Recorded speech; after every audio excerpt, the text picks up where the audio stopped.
Good evening and welcome to a regular meeting of the Oak Harbor City Council. Today is December 14th. Even though it's the second Tuesday of the month, we've moved the regular meeting up, which is normally on the third Tuesday, to tonight because of the holidays. So regular meeting, it is 6 p.m., December 14th, 2021. I'd like to call the meeting to order at this time. I'd like to invite you to stand and join us this evening for an invocation led by our very own Chaplain David Lura, and immediately following that, I'll invite you to join me in the Pledge of Allegiance. Chaplain Lura? As a sound check, just let me say that in my 34 years of living in Oak Harbor, I don't think I've missed many opportunities to at least once a year share an invocation. So I consider it an honor and a privilege. Is this all coming through?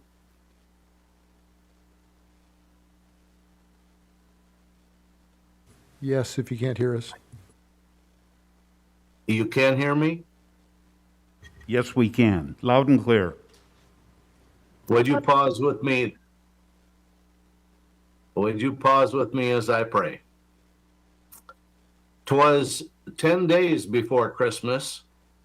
Looking for some fun? The city council was meeting for the last time in 21.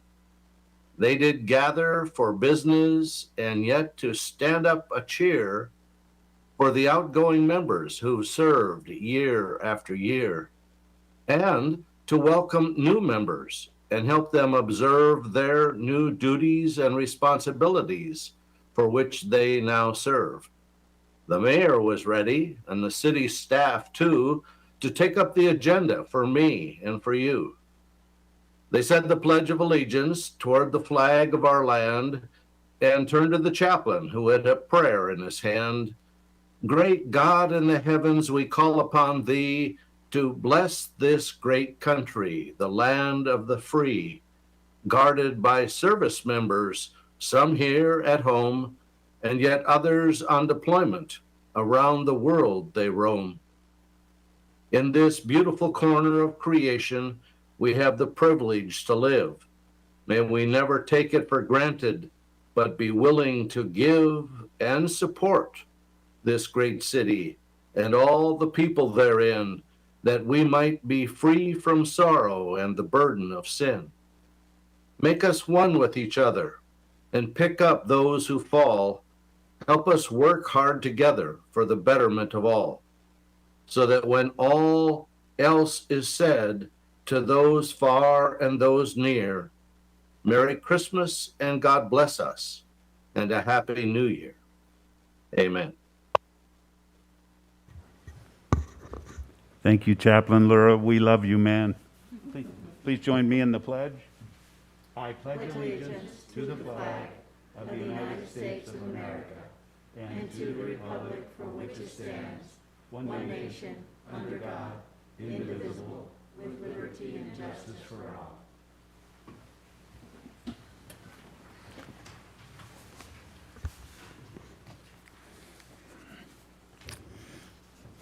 So due to COVID-19, this will be both a physical meeting location and a virtual meeting per Washington Proclamation 20-28. Due to Governor Inslee's order, masks are required for everyone in council chambers, regardless of vaccination status. City staff are participating via teleconference for the most part. Guests that are included in staff presentations will be excused from the Ring Central meeting at the conclusion of the agenda item as appropriate. Tonight's meeting may be viewed live via YouTube and on cable channel 10 HD 1090. And at this time, I'd like for our city clerk to please call our roll. Julie? Thank you, Mayor. Mayor Pro Tem Munns. Present. Councilmember Heisen. Present. Councilmember Servadius. Present. Councilmember Wassinger. Present. Councilmember Wiesner. Present. Councilmember Mack. Present. Councilmember Stuckey. Present. Mayor, all council members are present this evening. Thank you, Julie. That's wonderful, and so we'll move along to our item number 1, which is approval of agenda. Any changes to the agenda? Not seeing any, then it'll be approved as presented. We don't actually have any proclamations or special recognitions this evening, but I know we will have a special thing here during the consent agenda time. At this point, then, we'll move on to Section 3, which is our citizen comment period. At this time, citizens may comment on subjects of interest not listed on the agenda or items listed on the consent agenda. Citizens may also comment on corresponding agenda items. In this hybrid meeting format, citizens can attend and give comment in person or via the online comment form at www.oakarbor.org/public comment, or email the city clerk at jlindsay@oakarbor.org prior to 5 p.m. on the day of the meeting, or call 360-279-4571 to leave a voicemail to be played during the council meeting. Call to leave a voicemail after 5 p.m. on the Friday preceding the meeting and prior to 5 p.m. on the day of the meeting. When leaving a voicemail for public comment, please state your name first and last name. Please state your first and last name clearly and limit your comments to 3 minutes, please. We received no comments from employees since our last meeting, okay? We've received one comment from the public in support of Resolution 2133, which we will display during that agenda item. Are there any members of the public present who wish to speak? If so, the clerk will call your name in order. If you did sign up, if you didn't, you're still invited to come to step forward to the microphone and please state your name. So at this. We have one person attending by phone that wishes to speak. Okay. Can we turn to that? Yes, we can turn to that person at this time for. Yes. Hello, this is Joe Kunzler. Person to speak. Go ahead, Joe. Thank you for having me, Mayor and Council. Tonight's a pretty serious situation here. Officially, I'm speaking about your legislative priorities, and I appreciate you have something about NES Woodby, as we have a serious crisis on our hands where the federal court is planning to ask the Navy, unless there's an objection, to study relocating half of NES Woodby Island to El Centro in the California desert. Thanks to the fact that nobody has the money or the desire, but not both, to get us locals a lawyer, Kerr won by forfeit. Congratulations to Kerr. By forfeit, you just put the clock at 2 minutes to midnight, with midnight being 12 April 1991 and the threat of base closure. Now, this small group of well-financed, self-important jerks who, and I'll leave it at that, it's hard to take them seriously. But I feel we're just as complacent as our forefathers were in 1991. I read Congressman Al Swift say to the Everett Herald that you have to look at this in a 28-year context of being assured that NES Woodby is such a jewel in the Air Navy crown that we never want to abandon it, end quote. Until the Pentagon tired of Kerr's predecessors like Wise, and almost did, and one of the people involved in that was Ken Picard. Name it should be familiar to some of you. Unlike back then, there are voices of warning now. Patriots who would be honored to stand between the brave sailors of NES Woodby and these Kerr. Patriots who think this country has given us everything and these Kerr don't speak for us. Patriots who sadly lack the thousands of dollars to hire their own lawyer, unlike Oak Harbor. I'm asking you to make a legislative priority, please, intervening for the Navy, represent local interests to the Honorable Court, and making clear the harm both locally and nationally if the Navy was forced to send a VAQ wing to NAFL Centro, like lack of good training, lack of good supports for the military families, and the fact that it would absolutely economically and socially devastate our community. It's either, we have someone in the courts representing us who support the Naval Air Station, or we are in some really dire straits here. And this is coming from the same Grower Joe who tried to get a letter to the Honorable Court. The court said, sorry, no ex parte communications. You have to have a lawyer and be a party to the case. So I'm asking you guys to do that. I'm sorry to disrupt your evening, but things are getting really serious out here, and I've done what I can. I don't know what more I can do, but that conversation's always open anytime. Fixture, all you do. Thank you, Joe. We hear you loud and clear, and we'll take that under consideration for sure. Thank you. Other citizen comments? Anybody here from the public that would like to comment? Okay. We will move on then to our consent agenda. Staff has presented the listed consent agenda, several items. I don't know about council, but I'd like to pull item number 4K, which is the acceptance of the T-Mobile grant for Windjammer Lagoon dock replacement. As I understand, we have representatives here from T-Mobile. You probably saw that when you walked in our front door. And we'll give them a chance to speak. And I think that they applied with our Parks Operation Manager, Don Crawford. Not sure who's going to take this. Is it Don or is it Mick that we're turning to? Mayor, I am following orders and participating virtually. So I'll need somebody in the room to take the big check and try to put it in their wallet. So, would you like me to go through? Would you like me to go through this presentation? Yes, please.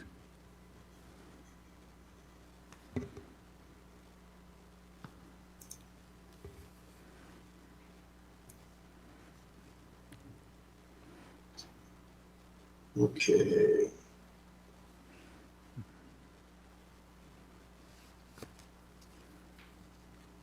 Okay. Can you see my screen? Yes, we can see that. Yes. I'm sorry. There's a lot of feedback. The T-Mobile Hometown Grant was a grant that that I found out about from Sabrina Combs, and the T-Mobile company is working on a 5-year commitment to help 100 little small towns under 50,000 in population with funding to improve their towns. And it coincided, the application of this grant, with the Parks Department figuring out that we had a real need. And so it was just real fortuitous, and we married the need with the grant opportunity. In June, as we were preparing for the July 4th weekend, we went out to inspect the Windjammer Park Lagoon, and we found that it needed significant repairs. That lagoon the lagoon dock was built in the 60s, and it's been remodeled several times and refurbished, but a lot of it is needing to be completely torn out and remodeled, and it's not a simple fix. And so we were looking real seriously at putting that in the Windjammer Park next phase request list when we found out about the grant. This is just to give you a few more details about what's going on with the existing dock. It's made of 60 plus year old wood. It's a lot of it's deteriorated. We've replaced, as you can see in the picture, the lighter colored wood. We replaced a lot of wood. We replaced a lot of braces underneath it, just above the water. The creosote piers probably have some serviceable life left in them, but with the carcinogens and that they're needing, we need to move forward and get away from, the old piers if we can. The dock is stationary. It doesn't float. It creates unsafe swimming conditions when we have significant tides, either high or low. Regardless of the funding source, the existing dock requires significant overhaul to remain usable. And lastly, the dock is not accessible to mobility challenge individuals. As you can see in the picture to the left, there are 3 different stairs you have to go down. And so that makes it all but impossible for folks that are either confined to wheelchairs or have mobility issues to get down onto the dock. How the story comes about is in July, Sabrina Combs, the communications officer, public communications officer for the city, found this grant and referred the application to the park staff for consideration. And after doing some quick homework, we realized that the grant award possibility, the opportunity, matched almost dollar for dollar what we need to do to upgrade that dock. We went ahead and applied for the grant in September. And even though I did my best, I really didn't feel with this nationwide approach that T-Mobile has that we would compete very well with a lot of other cities, and that, they have needs as well. So I must apologize. I didn't come to the city council and ask for permission to proceed with this, but I figured to just, throw our ring in the hat and our hat in the ring and see what happened. So I apologize for that. And then fortunately or unfortunately, depending upon how this turns out tonight, we received communication from T-Mobile that we had received the grant for $50,000, which will allow us to completely redo the Lagoon dock. Our grant submission was really focused on that dock and the fact that it was built in '65 by the Rotary Club, that it's a fixed recreational feature in our city. It's been there for 50 years. And then during the summer, we have as many as 300 kids a day that are out there free swimming from early in the morning till almost dark. The Lagoon dock is also more and more being used for recreational program such as introductory kayaking, canoeing, and paddleboarding courses. And lastly, the close proximity to shipwreck shores, the splash pad allows families with children of various ages to go to one location, and depending upon their children's ages, they either hang to the right and go to the splash pad or hang to the left and go swim in the lagoon. And we saw that a lot this last summer, especially when we had that heat wave. And Your Honor had to declare that we were opening the splash pad despite the state orders as a cooling station.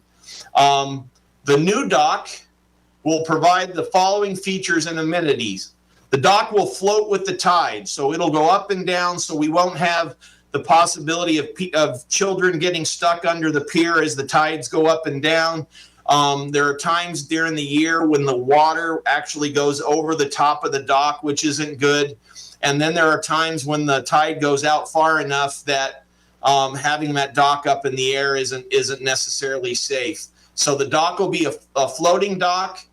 It'll be accessible and compliant with ADA, so that it'll have a ramp so mobility challenged folks can go right down onto the dock the way they really can't now.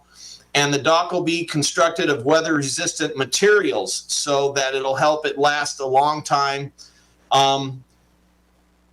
It'll look approximately like this conceptual drawing here, except that the material in the planking will probably be a Trex material, so it won't be wood, but it'll have a ramp. And our stairs, we've done some homework, and the existing stairs can act as an abutment, so we don't have to construct new abutment for this ramp, but it'll look similar to this with railings so people can get down onto the thing, onto the dock. So we have done a lot of homework, but with help from Mrs. Sandra Place from procurement, we can get the order made pretty quickly. And if we get on the stick, we can have this thing open by Memorial Day weekend. It's going to take about 5 months. And on the screen, you can see the rough schedule. So we can start in early January with specifications and procurement. The dock manufacturing will cost 6 to 8 weeks. We do have some permitting that has to go on, but I've already spoken to the city, to the 2 city staff departments that are in charge of those, and we can have those done relatively quickly, and they're nothing out of line. We have the dock delivery is going to take 3 to 4 weeks, and the cost of the dock includes removal, demolition, and construction. So the park staff won't have to go out and build the dock like we did the bridge this last summer. So we're really excited about that. And the installation of the dock, or the new dock, will take 2 weeks, and the contingency, just for all kinds of things that can happen, is 4 to 5 weeks. So that's it. Is there any questions? Turn to council at this time. Councilor Wiesner. Not so much a question. I just wanted to make a comment, and I appreciate all the effort you put into this, Don. I had written a letter in support, obviously, of this venture. My family, I was thinking back, 5 generations of my family have been on that dock, and in my letter of support, I mentioned it's where I learned to swim, the old-fashioned way my brothers pushed me off. And so a lot of memories for that dock, and obviously it's been there a really long time, and we certainly appreciate T-Mobile stepping up and helping us with this. Means a lot to us. Thanks much. Any other council at this time? Okay, so we've automatically approved items A through J, and I think this was K that I pulled, so I would entertain a motion, but I'll turn to Mayor Pro Tem. Thank you, Mayor. I move to authorize the mayor to accept the terms of the T-Mobile Hometown Ground Agreement, accompanying $5,000 in funding to fund the removal and replacement of the existing Windjammer Park Lagoon dock with a new floating dock for the continuing enjoyment of the citizens of Oak Harbor. Okay, you said 5,000, but I think it's 50. 50. Okay, good. We have a motion and a second, and that motion reads exactly like the recommended action now in the packet. Motion by Mayor Pro Tem, second by Councilor Servadius. Seeing no other questions or input, all in favor, raise your hand or say aye. Aye. Okay, that looks like it passes unanimously. Councilor Stuckey. Maybe I missed the cue. Is it too late to pull something off the consent agenda? It's okay. It's okay. Part of the learning curve. All right, Mayor. Thank you. Okay. Okay, so I guess that we should get the money, right? Okay. I'm going to call just a few-minute recess for council to get a chance to say thanks, and then we'll reconvene here in about 2 minutes, 3 minutes.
okay, and then proceeded right into the conversation. Yeah, yeah, yeah.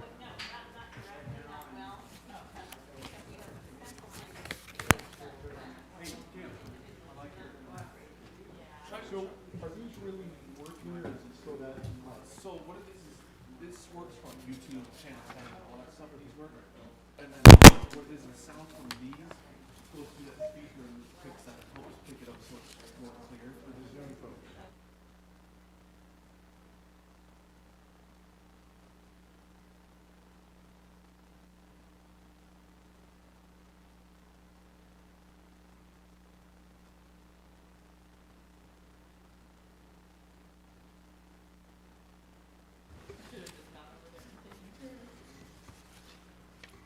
Okay, I'd like to reconvene our city council meeting on December 14th. We had a small, we were recessed for a short period of time to accept a $50,000 check. So had a lot of fun for a few minutes.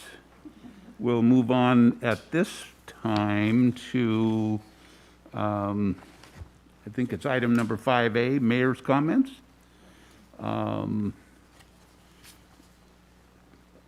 I wanted to again remind citizens and staff and council that we have met at several local events in process. The Shop Local Oak Harbor, consider shopping locally this holiday season for gifts and holiday meals and treats. Please, the Green Ticket Cash Giveaway, Vote for Your Favorite Toy Soldier, and Snowflake Hunt are going on now through December 17th. And the New Year's Eve fireworks will be displayed on Friday, December 31 at 9 p.m. So the next announcement I have is Annapolis, Maryland Naval Academy midshipman awarded a Marshall Scholarship. I'd like to acknowledge Midshipman First Class Evan Robertson, age 21 of Oak Harbor, a senior at the Naval Academy who was recently awarded a Marshall Scholarship. This highly competitive academic scholarship provides up to 2 years of postgraduate study at a United Kingdom university. This year, over 1,000 candidates competed for one of the 41 scholarships awarded. This year's class includes the largest number of U.S. Service Academy graduates since service academies began competing for the Marshall Scholarship in the early 1980s. Upon commissioning, Robertson plans to pursue a Master of Science in Advanced Mechanical Engineering with Aerospace at the University of Strathclyde in Glasgow, Scotland. After the completion of the Marshall Scholarship Program, Robertson will report to Naval Air Station Pensacola for flight school. Following successful completion of flight school, he will join the fleet as a naval aviator. Congratulations to this fine representative of Oak Harbor, Midshipman First Class Evan Robertson. Upcoming city council meetings. This is our last council meeting of 2021. I'd like to thank all of the council and staff for all of their hard work and dedication throughout this year. Our first meeting in 2022 will be on January 4th. I'd like to also remind that there's a mayor's comment box online available on the city website via the search box or under How Do I, under the second column labeled Contact the City. Also, finally, I'd like to remind you that we're hiring. Find out more about available positions on our website, and that's at www.oakharbor.org. And I will now, at this time, turn to our city council for council comments. Councilor Wiesner. Thank you, Mayor. Well, I just wanted to take this time to thank Councilmember Servadius for his 12 years of service to the community. I know this is your last meeting, and you know, it's a tough job, right? You know, we've all been doing this, and we, you know, for anybody who doesn't know out there, we don't do it for the money. That's for sure. And 12 years of service and 12 years of meetings and 10 years. Well, prior to that, Planning Commission, wasn't it? Okay, so 10 years, I've been corrected, but it's a long time, and we appreciate it, Joel, really do, and thank you very much.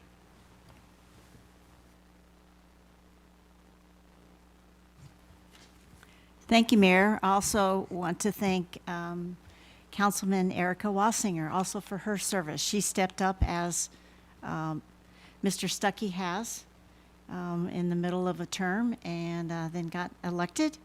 And it's been a joy working with you and having your ideas and your expertise that you bring to the table. So thank you and Joel both for giving of your time, but also for loving the city more than others sometimes when you think about how many hours we spend some days. So, but thank you both very, very much. I'd like to make one more short comment. Go ahead. Sure. There are people still in need, and next week, Help House, Monday, Tuesday, Wednesday, and Thursday, we'll be giving out our holiday baskets. And we are still the only food bank in the whole state that doesn't shut down for summer or because we run out of food. The community has always been very giving, and it was the citizens that started this food bank in 1971. So if you have $5 or a can of pork and beans or tuna fish, it would be most welcome.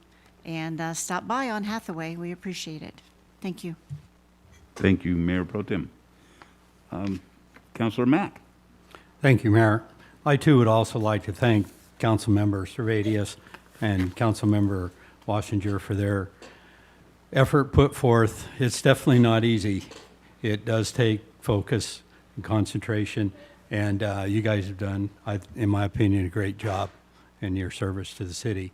And I also like to mention from what Mayor Pro Tem, the Help House, I remember when I first landed in Oak Harbor, and for us, my wife and I, that first couple of years were great. And when I found out about the Help House, it was a good thing. It's been good for the community. And it seems like as years go by, it's getting more and more important. There's more and more people in need. And I would also encourage anybody that has a little extra to help them out. Thank you. Councilor Wassinger.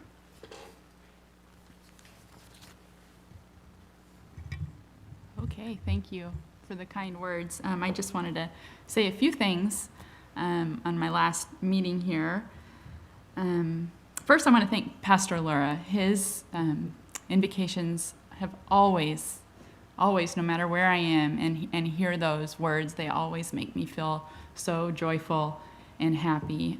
So I thank him for the kind words tonight in our prayer. I want to thank to all of the people that I've met in this journey as a council member for the last 6 years, all of city staff, my fellow council members. I had so many past council members who aren't here anymore when I first got on council who were always so kind to me and helped me learn how a city operates, how a city runs. I am so grateful and so appreciative. That was the most fun for me, was learning how a city works, learning how to serve the community the best that I could. I enjoyed it so much, and I thank Beth for your time with AWC. AWC was so important and so influential in my first years as a council member, and I hope that our new council members get to enjoy that service.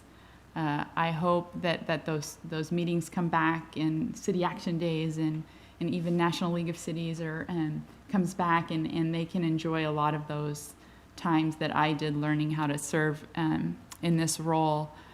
I am sad that this is my last meeting. I will miss the people.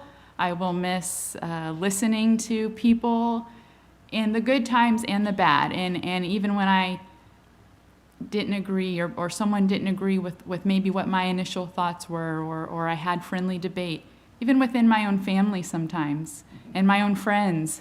It was always a pleasure. I tried to serve respectfully. I think maybe one time in 6 years I spoke over someone, and I won't name names. I did it one time, and I got called out on it, and it's something that I will never forget. And I most likely, I can't make promises, but I most likely will never do it again. I tried to serve in the best way that I could, and I tried to listen. I'm so sad for the last 2 years.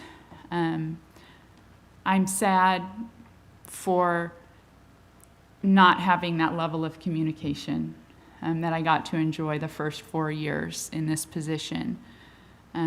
If I could take a page out of Rick Omberg's book and sort of give my wish list going forward for the city, it would be to remember the families and families with kids who are growing up here. I stepped into this role with a little preschooler, so my kids have grown up with me in the seat. And I always have them in the back of my mind. And I want everyone to remember that there are so many families that live here that have kids growing up, and I want them to have all of the opportunities, and I want them to continue to have great parks and great spaces and a great Windjammer to play in and jump off the dock. And we're working on second generation jumping off the dock here in my house. We're on generation 2, and I hope that continues to 5 or 6. So please, that would be my plea and my wish for the council to continue to always remember and make children a priority and their quality of lives living in the city. I also hope and wish that we could do a better job communicating. I feel one of my biggest regrets leaving is that I didn't fight harder, especially the last year, to keep that communication. And I mean real communication. I mean on the phone. I mean in person. Emails, electronic communication does not build relationships, and it doesn't sustain relationships. It creates confusion. It creates misunderstandings. For me, it has created hard feelings that maybe don't need to be there. Because that's how I am. I'm a city council member because I enjoy people and I enjoy listening to people and talking to people. So my hope is that the new council members and the continuing council members will fight harder than I did to make sure that communication line stays open. It goes both ways. While I'm sad to say I haven't received a phone call from leadership, I can't remember the last time, but I could have picked up the phone too. I could have fought harder too. So that would be what I would hope that gets better and that happens even with COVID. COVID's not going to jump through a phone. Replace an email with a phone call. Everyone, because it goes a long way to build relationships, working relationships. So that's what I want to say. I want to say I'm grateful to have been here for 6 years, and I will miss it. And my phone is always on, and a lot of people know where I live, where my husband works. I'm so thankful that we have a little office on Pioneer now. I love it. I yell off the porch. Yes, you can yell across the street. Joel can yell really loud. Beth can yell really loud and maybe get me. So I would enjoy still having those relationships and communicating with people, and I hope that everyone has a wonderful time and continues serving. And thank you to the new council members, to Councilmember Wiesner and Heisen and Mac for continuing and keep doing good work and do better. Keep working hard. I love the show Yellowstone. It's one of my favorites. One of my favorite lines is, "You're winning or learning, or you're losing." I've tried to think about that in my life and my kids' lives, and I hope that you guys do that in the city and fight hard and work hard and continue making. It's funny, last night before we went to bed, I said to Brian, with all this crazy stuff in the news and in the world and things that are happening, before I went to bed last night, I read a news article that was very disturbing and scary about some things that are happening just out there in bigger cities. And I said, oh, Brian, I'm so thankful that I live in Oak Harbor. I'm thankful I feel safe here. And that's due to the firemen and the police officers a lot, and our public works and everything, everybody that keeps everything running. I feel so grateful to live here. And I want that to continue, so maybe one day, you know, my girls might live here and that they can continue feeling that the same way. I don't want to live anywhere. I told them I don't want to move. I don't want to move anywhere else. I don't want to live anywhere else. I love living here. I love the schools that my girls go to. And we can all do our part to help support all of those things. I love the youth sports here that my kids get to play, right? You know, it's a great place to live, and I appreciate all of you, and I'm very thankful for my time. So thank you all. Thank you, Councillor. Anyone else? Okay. I too would like to thank our outgoing councillors, and I know that the amount of work is not even imagined because of the additional time that you spend when you're not here, whether it's at meetings, whether it's reading your packet. Believe me, I know that, and I appreciate that. Thank you. And I believe our citizens have been very fortunate to have our 3 outgoing councillors. Thank you very much. We'll move on then at this time to item 6 on our agenda, public hearings and meetings. We have 2 scheduled public hearings this evening. We'll start off with Ordinance 1936, Oak Harbor Municipal Code Amendment, Business and Regulatory Licenses. And for that presentation, I'll hand it off to our Finance Director, David Goldman. All right, thank you, Mayor. Council members, David Goldman, Finance Director. I first want to apologize for adding about 5 pounds of paper to your agenda packages. I thought it might be helpful to show the strike-through and underlined version along with a clean version of the Oak Harbor Municipal Code changes for your perusal. Joining us tonight are 2 representatives from the Department of Revenue's Business License Service Office, Kimberly Duzuk and Jenny Wachter. Will be available to field any questions you may have after the presentations.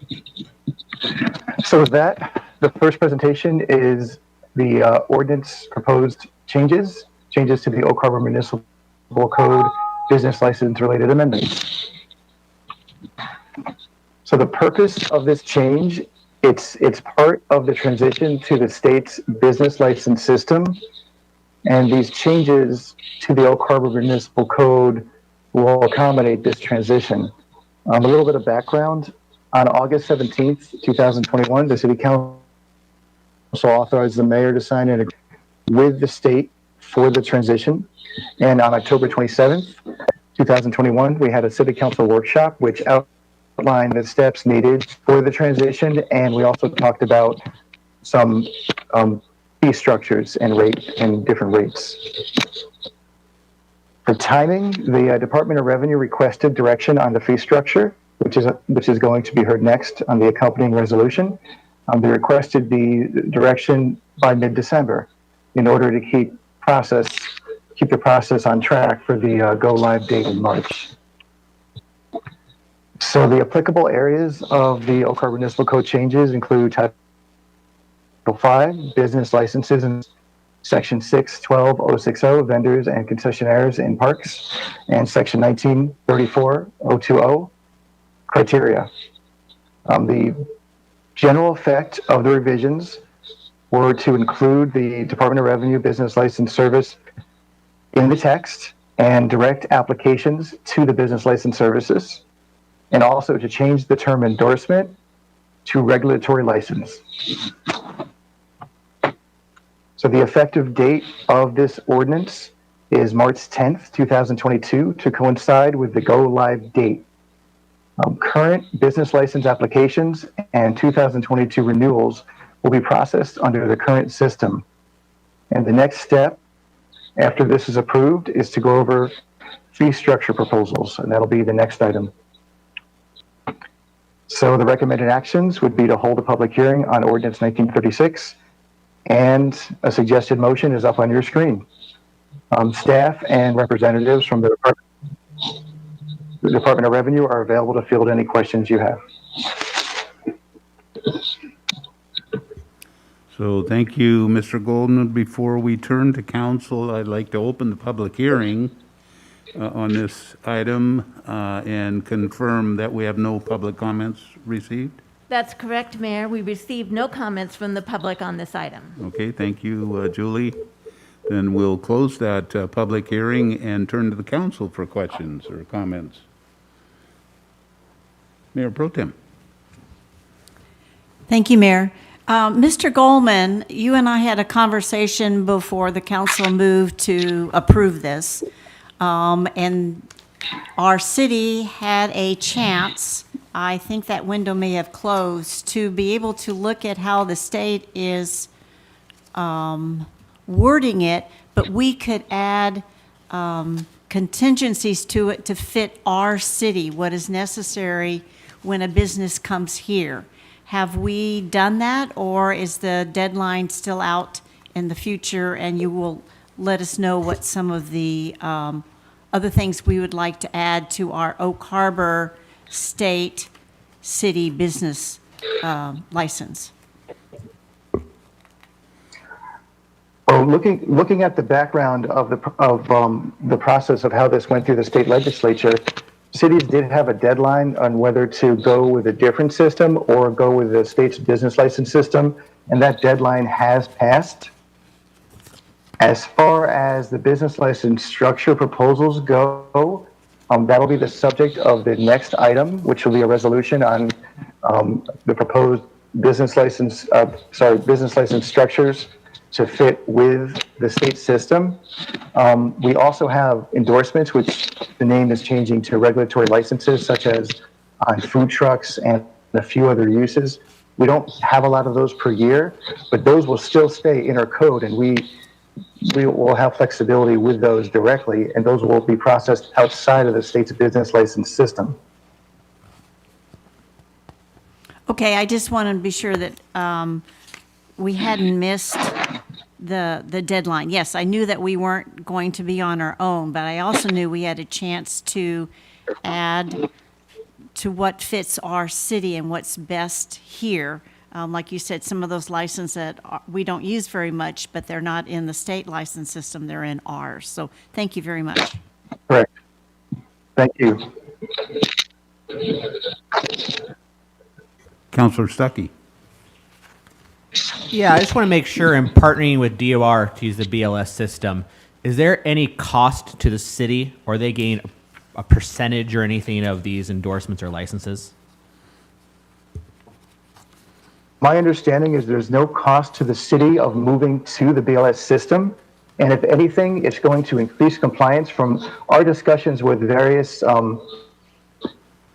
comparable cities over the past year, it turns out that it might actually generate more revenue because it tends to increase compliance, because all businesses have to apply for a state license in order to operate in the state, to pay to remit the sales tax or excise tax or whatever they need to do to operate. But not all businesses might know about having to get a local license. Once this goes and becomes part of the state system, that'll just be part of the process. And from what we heard from other cities, with increased compliance, with folks having to, if they get the state license, also having to get the local license, that increased compliance in the magnitude of 20 to 25%. Okay. Thank you. Anyone else? Councilor Wiesner? Seeing nothing else, I'd like to move to adopt ordinance number 1936, Oak Harbor Municipal Code, amendments to Title V, Business License and Regulations, Section 6.12.060, vendors and concessionaires in parks, and Sections 19.34.020, criteria. Second. Okay, we've got a motion and a second, and that motion reads exactly like the recommended action up on the screen here. Motion made by Councillor Wiesner, second by Councillor Stuckey. Any other input or questions? Seeing none, I'll ask all in favor to raise their hands or say aye. Aye. Okay, we've got 6 hands and 1 aye. That passes unanimously. Thank you, Council. We'll move on to item number 6B, our second public hearing. This is Resolution 21-31, Amendment to Master Fee Schedule B related to business and regulatory licenses. And again, we have our Finance Director, David Goldman. Mr. Goldman? All right, thank you. Thank you, Mr. Mayor. Is the screen being shared? Not yet. I'm not No, sure if it's we're being not shared. seeing it. How about now? It looks like it's, yes. Okay, good. Thank you. All right, so this is the second item that I alluded to earlier in the ordinance item. These are options to weigh in order to adopt a master fee schedule that fits with the state's business license system. Again, this slide is exactly the same as the last slide, the purpose, the background, and also the timing. So this amendment to the city's master fee schedule will affect Schedule D. That's the finance section and specifically the business license sections within Schedule D. The effect of the revisions would be to implement a structure that is compatible with the state's business license structure. The effective date will be March 10th, 2022 to coincide with the go-live date. And current applications and 2022 renewals will be processed under the current system.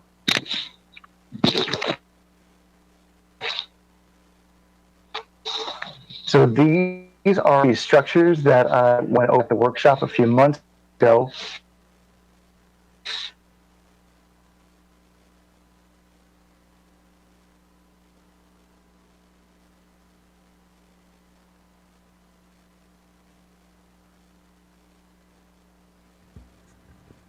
David, we're having trouble And hearing everything you. else you see on the screen there. And for 25, Class 3 is a $25 license, and that's for businesses located outside of the corporate limits of the city that meet the criteria that you see on your screen. And there's also a discount if you come to the city if you're a new license and you come after June 30th, you pay half of the fee. Nonprofits and governmental agencies are exempt. Home occupations do require a license.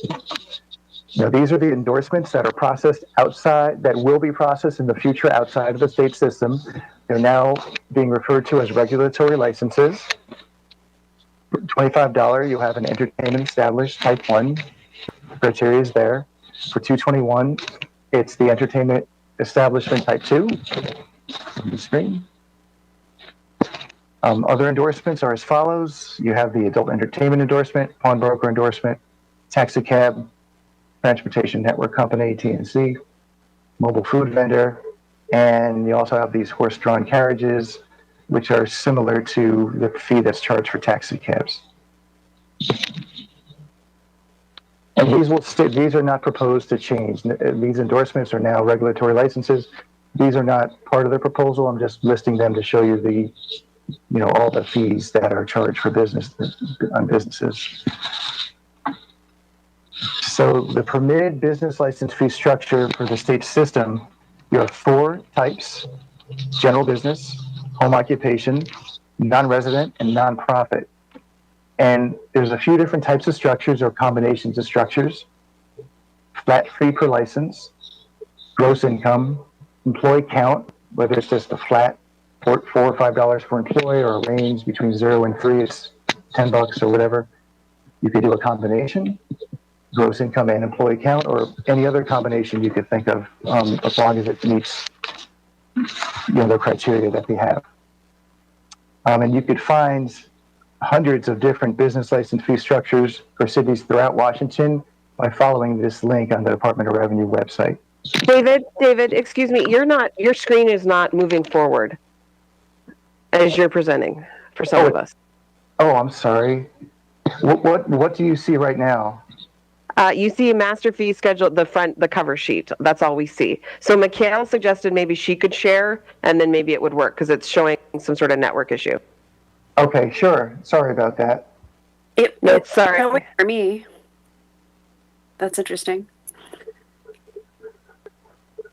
If you want to go ahead, I stopped sharing, so if you want to go ahead and share, you're certainly welcome to. And I'll just follow along. It appears to be working for some people. Are you seeing it in council chambers? One of the slides is showing and one's not, one's behind, so. You're showing the permitted license structures? So Okay, now we're seeing it. Yeah. The other slide, other tapers isn't coming up, so our speed is not keeping up with our slides. So who's sharing now? Michaela, are you sharing, or is it? Would you like to go back a few slides? No, I think they caught it. It's catching up. You just have to go a little slower to let it catch up. So you want to advance? You have the permitted structure license showing now?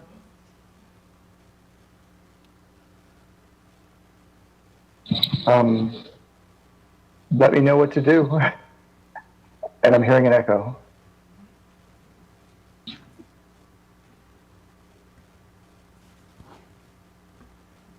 David, we are on the slide that you had just addressed in council chambers, but the feed that's direct to some people also indicates that there is a network connection difficulty. I think if you continue from where you were, we'll be just fine. Okay, I will start from here. So the permitted business license fee structures, on the left side of the screen, you'll see the available license types. Those are the 4 types that are available in the state system. And on the right side of the screen, you'll see various fee structure options. For example, there's a flat fee per license type. You can have it by gross income, by a number of employees, or a combination of both or all 3. And you could find the various business license fee structures throughout Washington by following the link below. Next slide. So the next 3 slides go over the structure design of 15 comparable cities that we pulled out for your review.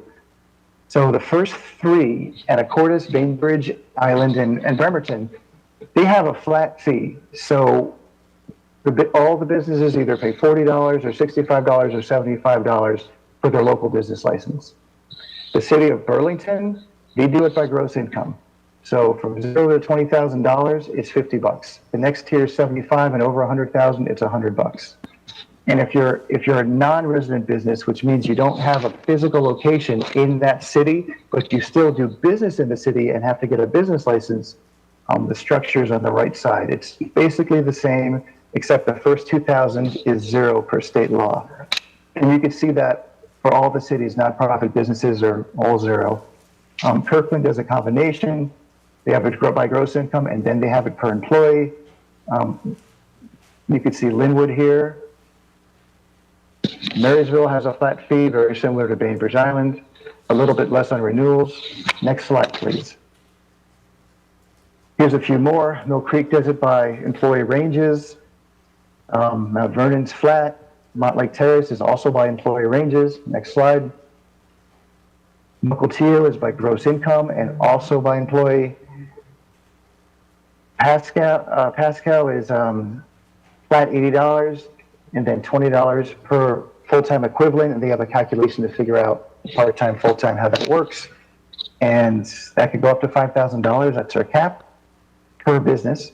And then Port Townsend has it by gross income, and Cedar Woolley is just a flat fee. Next slide. Here are some statistics that I did go over before at the workshop. We have those 15 cities.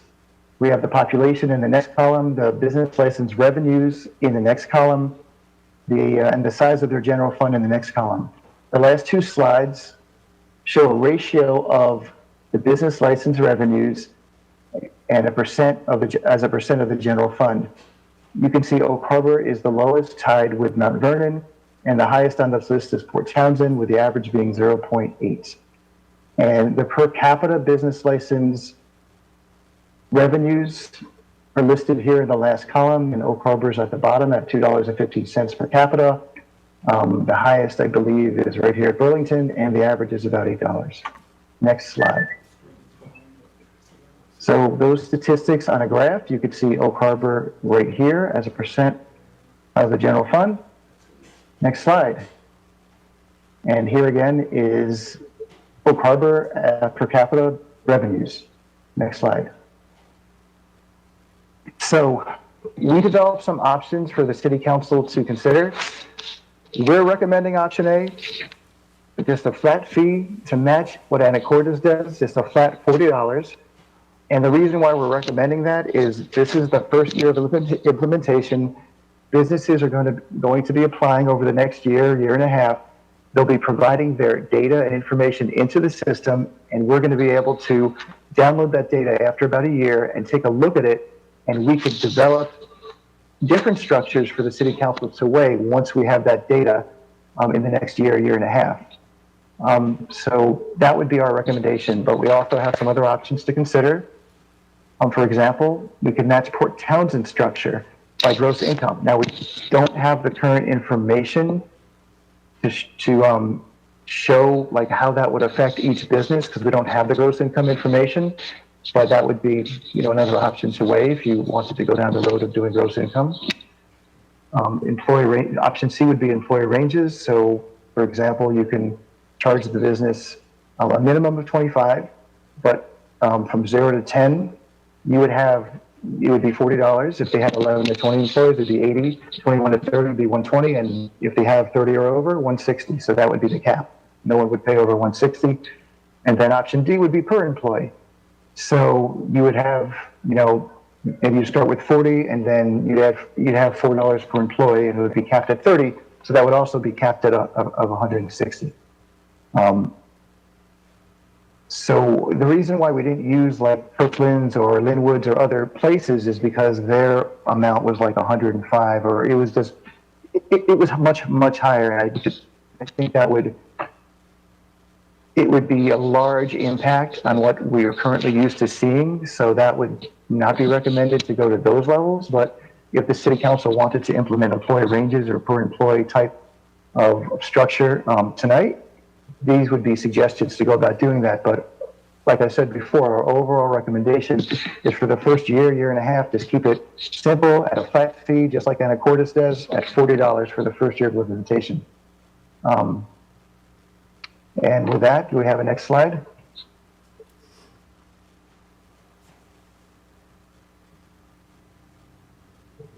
Screen sharing will automatically resume once your network connection improves.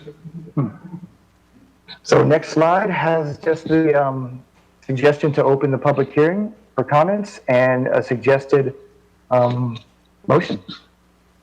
Thank you, and we're available to field any questions you might have. So before we do that public hearing, you and I had a discussion today, Mr. Goldman, about anticipated amount for an annual amount. Is this the one where we're approximately $50,000?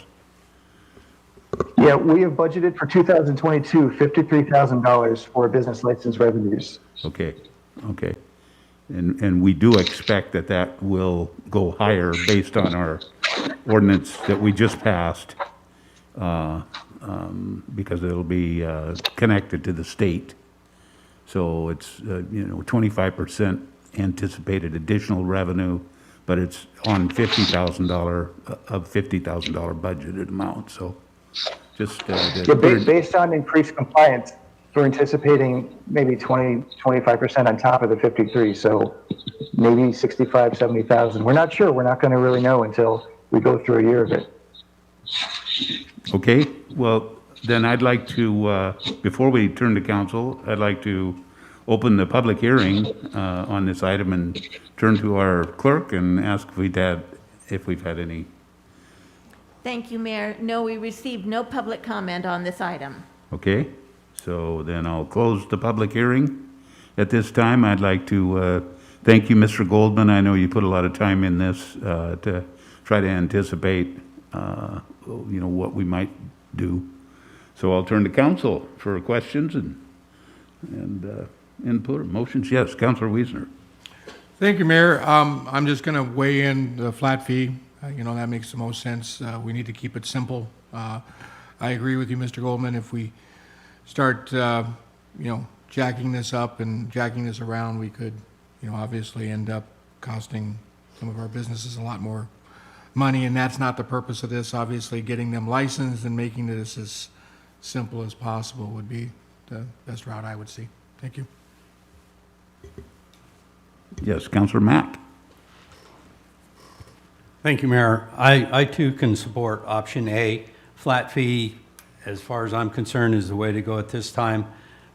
Maybe a year down the road, different options can be looked at, but for the majority of the businesses here, I believe that option A with a flat fee is the way to go. Thank you. Thank you, Councilor Mack. Yes, Mayor Pro Tem. Thank you, Mayor. Did the chamber happen to make any comments about this, or did it just sort of blow by them? Does anyone know that's active? I don't know of any comments that we've... I would also agree that the flat fee, just make it simple. It's a new system. There's going to be glitches in it. And most of our businesses are small. I mean, we don't have, other than the Navy or we're only at 165. I mean, we just don't have big businesses. And I just think make it flat and simple and easy, and that would be the way to go. Okay, thank you, Mayor Pro Tem. Anyone else? Okay. Mayor Pro Tem. Since there's no other comments, I will make the motion, if it's all right, Mayor. Sure. I move to adopt resolution number 21-31 Oak Harbor Master Fee Schedule Amendment to Schedule B, Finance and Utilities. Second. So we've got a motion and a second that pretty much reads like the recommended action in using option A. Is that correct? Motion made by Mayor Pro Tem, and that was for, yes, I thought it was. And second was Councilor Wassinger. Seeing no other questions, I'll ask those in favor of the motion to please raise your hand or say aye. Aye. Okay, and those opposed? Choose to abstain. Okay. So we've got one abstention and Thank you. 6, yes. Yes, we, Suppose you want a reason. Reason being, having a business in the city limits paying this fee, I would think it'd be inappropriate for me to vote on which option it would be, as it affects how much I would pay. okay. Okay, we'll then, that passes 6 voted in favor and 1 abstention. So we will move on then to item number 7 on our agenda, which is ordinances and resolutions. Tonight we have a resolution 21-33 adopting legislative priorities for 2022. Communications and IT Manager Sabrina Combs is with us tonight to present this. Sabrina? Yes, thank you, Mayor. Good evening, Mayor and Council. I'm going to present the 2022 legislative priorities.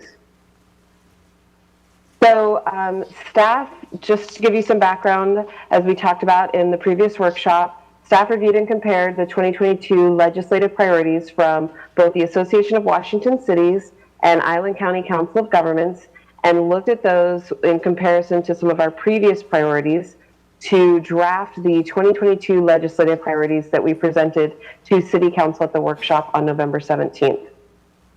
This is the way that document looks. The one big add, besides some modifications to some of the other items, was support of public safety.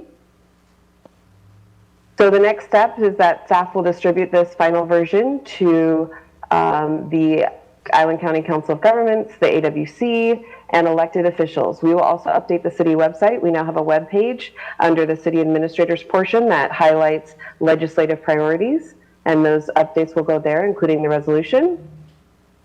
So what we're asking for is approval of the resolution 2133, establishing the city's 2022 legislative priorities. So that's the motion.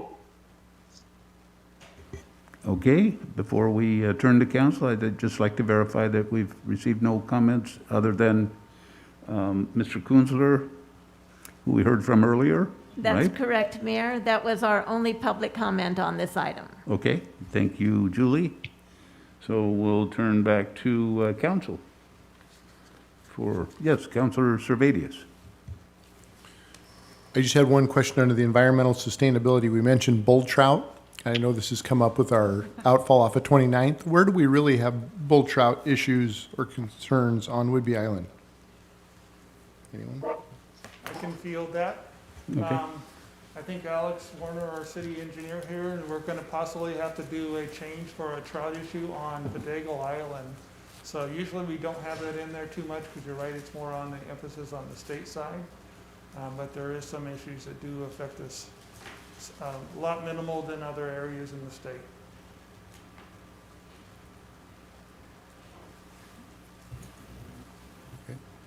I heard my name came up there. Can you repeat the question, please? Yeah. Mr. Warner, I was reference to the issue of the trout and the Campbell Lake issue that we're going to have to deal with some expenditures for, I believe is there a trout pipe that we're going to have to put in and move our pipeline? Okay, yes, the Campbell Lake Road around. The first step for them is to install a fish navigable culvert. And in order to do that, we need to lower our transmission main, our water transmission main, the 24-inch line that comes from Anacortes. All right, thank you. Mayor Pro Tem. Thank you, Mayor.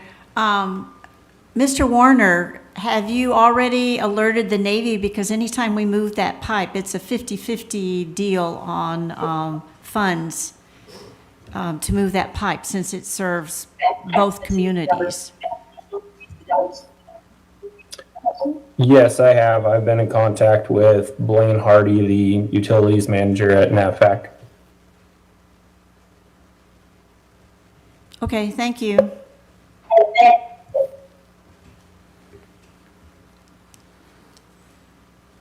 Any other input or questions? Mayor Pro Tem. I'll jump in and make the motion so we can keep this meeting moving. I recommend approval of Resolution 2133, establishing the city's 2021 legislative priorities, and authorize staff to distribute the document to Association of Washington Cities and Washington State legislators. Second. So we've got a motion and a second, and it says establishing the city's 2022 legislative priorities. So I think that was what the motion was, exactly like it's been suggested. Okay, motion made by Mayor Pro Tem, second by Councilor Wassinger. Any other questions or input? Seeing none, all in favor, please raise your hand or say aye. Aye. Okay, that passes unanimously. Thank you. Thank Mayor? you. Yes. Washington cities, it would be very, very helpful if we could send it to them before January 1st. If we approved it tonight, if we could get it in the mail later on this week, it would be helpful for them to gather with the other cities to support their document, but also so that they are supporting our document. So I would ask that we be able to do that, please. Okay, super. Before the end of the month. Good. Okay, we'll move on to item number 8A at this point. Under contracts and agreements, 8A is professional services agreement, Civic Plus for city website redesign. And tonight we have a tag team going with our communications and IT manager, Sabrina Combs. And our Central Services Supervisor, welcome Sandra Place. Thank you, Mayor. Good evening, City Council members. I'll go ahead and share my screen here. Okay. So tonight I will be presenting the professional services agreement for Civic Plus. A little background, we brought forward this item to City Council in April of 21. In July, staff issued the RFP, the request for proposal. In September, we brought it back to City Council again to update on the process. We did the evaluation process, and we did a team of a bunch of individuals from across the city. So everybody had input, and we evaluated, I believe it was 9 total vendors that submitted in.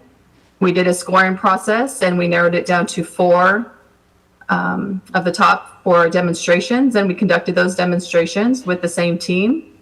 The same team did the evaluations, and we also asked questions concerning the how do I menu, some department pages with specific social media channels, standardization templates and style guides to incorporate our city's branding, some editing features, including a drag and drop option, which is actually new technology that we don't currently have with our website, keyword and redirect options, as well as additional training. While we were conducting this, our current website company, Municode, and Civic Plus notified us that they merged together. However, they still want to compete separately until the merge is finished. The top finalist in the evaluation of the demonstrations is Civic Plus. Second came in was Revise. Third is our Municode, our current vendor, and then a company called Planetarium Media. Staff is recommending Civic Plus because they received the highest scores, and we also did some reference checking, and they do have quite a few cities here in Washington State, as well as they do the Washington State Parks and Recreation. As far as budgeting, we brought forward that we are proposing to use the Zen City contract that we did not renew, and we have also asked for ARPA funding. And the city also received notification that we would get a $2,300 discount if the contract is signed by the end of the year, because we use one of their other products called Civic Rec. So the recommended motion tonight would be to authorize staff to continue the negotiations with the recommended vendor and authorize the mayor to sign the final contract after the city attorney approves the agreement. Okay, thank you, Sandra. Before we turn to council, I'll like to verify with our city clerk about any public comments received. No, Mayor, we received no public comment on this item. Okay, thank you, Julie. We'll turn back then to city council for questions or input. Yes, Councilor Stuckey.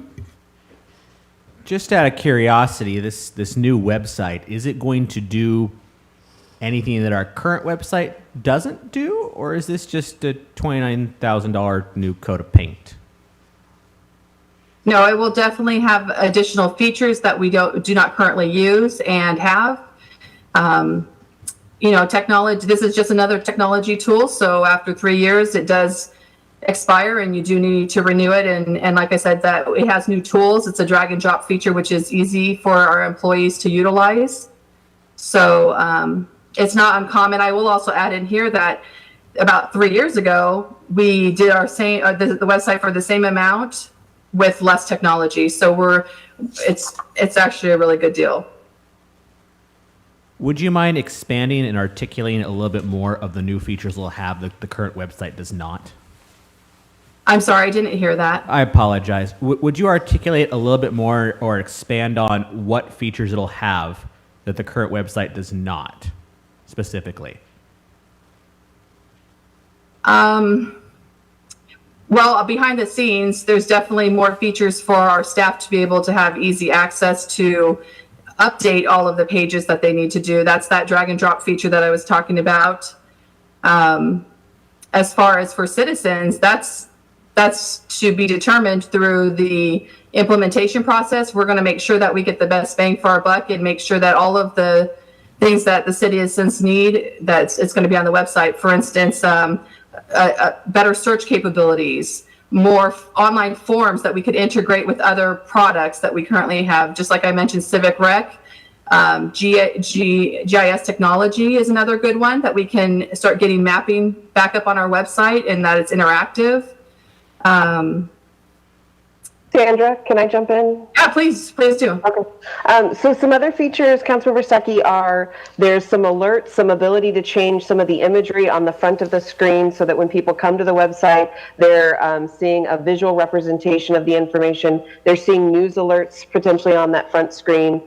Connection to specific department pages and their social media specific pages, as well as being able to do alerts and emergencies like COVID, where it's easier for people to find. Also an e-news feature and a way to alert people through communications like their cell phone, things like that. So there were a lot of key features that allowed us to go a step further in communicating with the public.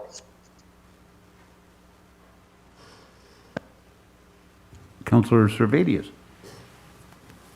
Thank you, Sandra and Sabrina. I'll just put in my 2 cents here. I know you've heard me say this before, but if you'll go out and take a good look at the city of Grand Rapids, Michigan. I know that you had there, you led off, one of your slides had an I want to feature. And as we've talked about this before, and I brought up, you know, if you look at Grand Rapids, if a citizen wants to, whether it's pay a bill, request a reservation, a park, a gazebo, they all have a very similar flow. Do you want to do that on the phone, in person, online, or via paper? And it's just a super slick system. And I know there's some other things we need to incorporate on the back end, probably in finance, to make some of that work. But please keep your eye on the ball with that site. I just think that's one that's incredibly user-friendly and very intuitive for the public. Thank you.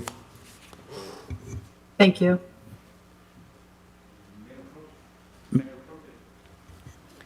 Thank you, Mayor. Sandra and Sabrina, thank you for all your work.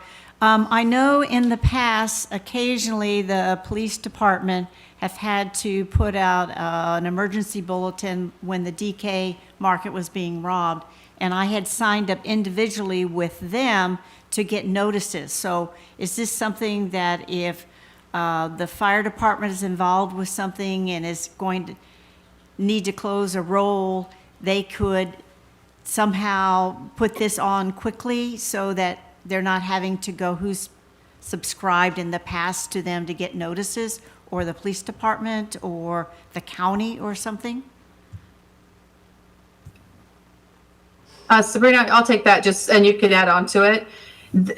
Mayor Pro Tem, they have a feature that it's very similar to the Oak Harbor School District, where you sign up to get emails, text, phone calls.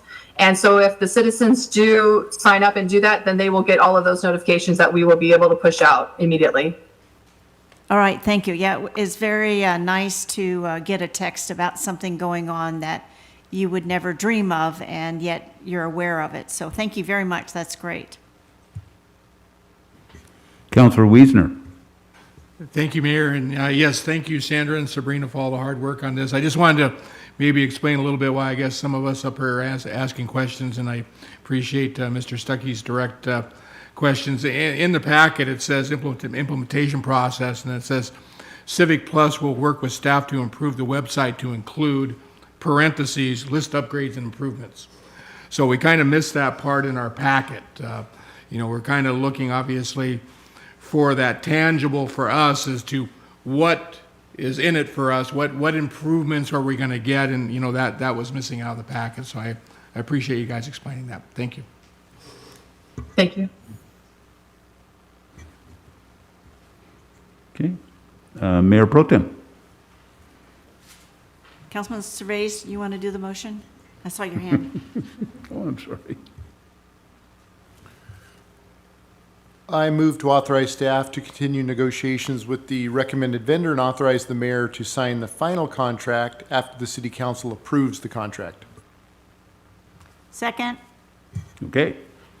And that's after city attorney, just like the recommended action.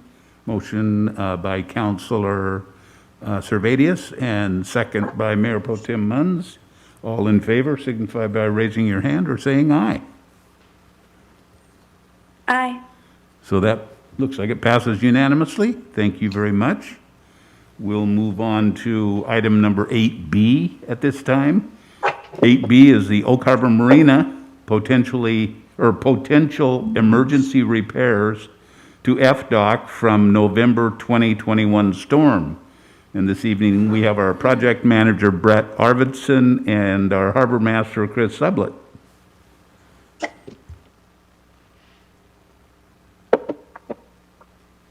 Could you put my slides on, please?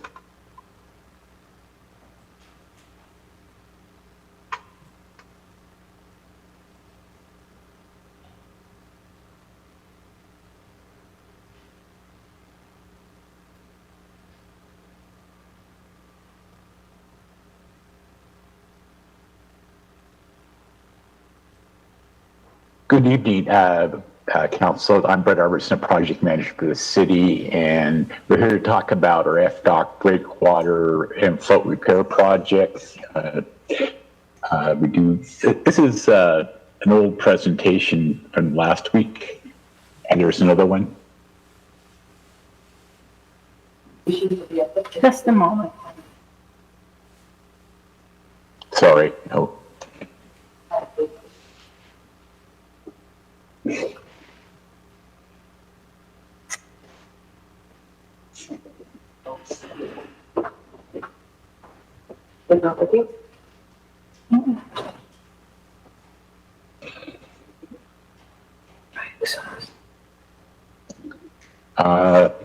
That's the same presentation.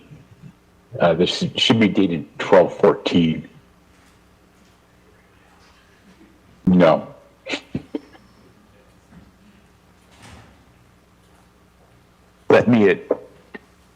I've had problems with screen sharing, but let's see if I can do a screen share on this.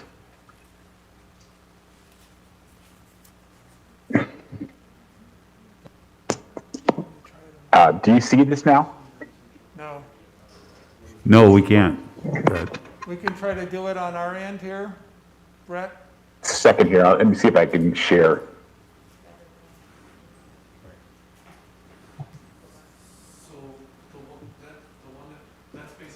Is that coming through? It's loading. You're up. Is that the one you want? Is that coming through? Yes. Yes. Looks good over here. Okay, we'll move forward with it then. You're here to talk about Fdoc emergency repairs. To give you some background on this, the City of Oak Harbor experienced damage to Fdoc on February 2020 and January of 2021 during windstorms. A third windstorm hit us again last November on the 15th and further damaged Fdoc. The repair of the recent damage is an additional insurance claim, so we now have 3 insurance claims on this. This is the storm that happened the 15th. We had sustained west winds over 50 miles an hour, and we had gusts up to 62 miles an hour. This is probably, Chris said this is the worst storm he'd ever seen. So this is some examples of the damage. This is similar to the damage that we experienced in earlier storms. It's sort of the same style thing. What happens? Those fences there are supported by rods going through them, so we had quite a bit of damage, and it's actually more extensive than the previous storms.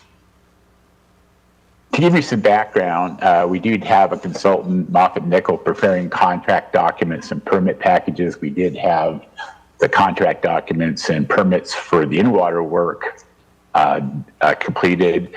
We did open bids and awarded construction to American Construction last summer. We are anticipating construction of the project during the in-water window. We only have a limited time of year when we actually can work in the water. And that's actually started, and it's going to expire February 15th. We are hoping to maybe get a slight extension, though.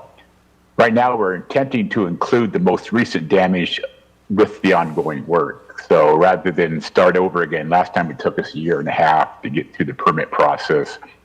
We'd like to incorporate this in because we already have the permits and such. And the insurance company is agreeing with that approach. So to move it forward, Moffett Nickel will prepare a contract document necessary to evaluate and implement a change order. This is going to be more of a field change, so it won't be a formal set of contract documents we'd use for bidding.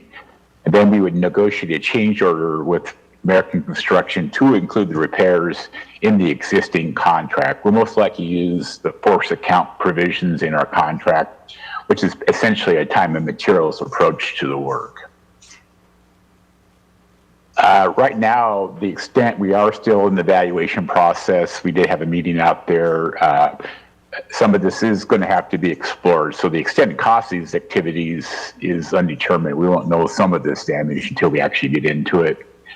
And insurance companies will be reimbursed by the insurance company. They would have, they've actually authorized us to move ahead with the engineering, and we would then present the approach with them and get their blessing on it.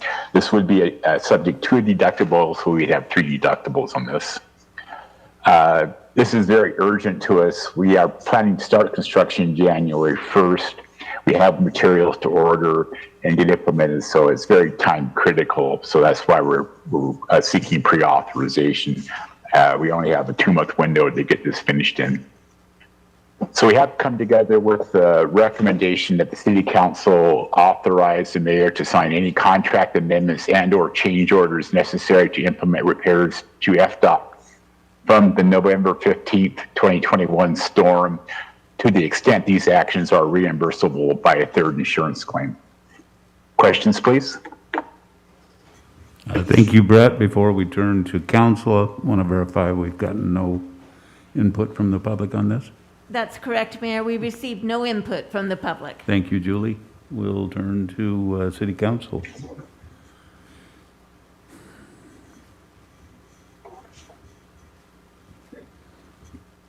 Councilor Servadius. Seeing no comments and seeing how this is timely,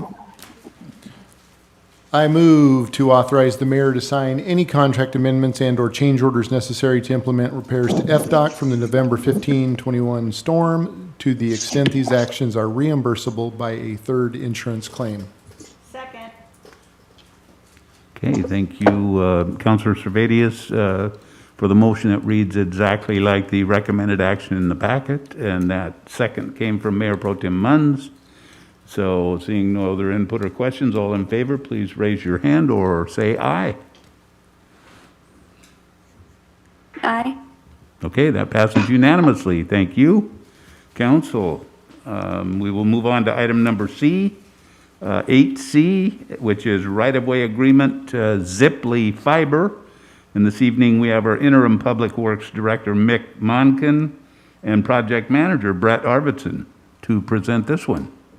Maybe it's Brett again. Thanks.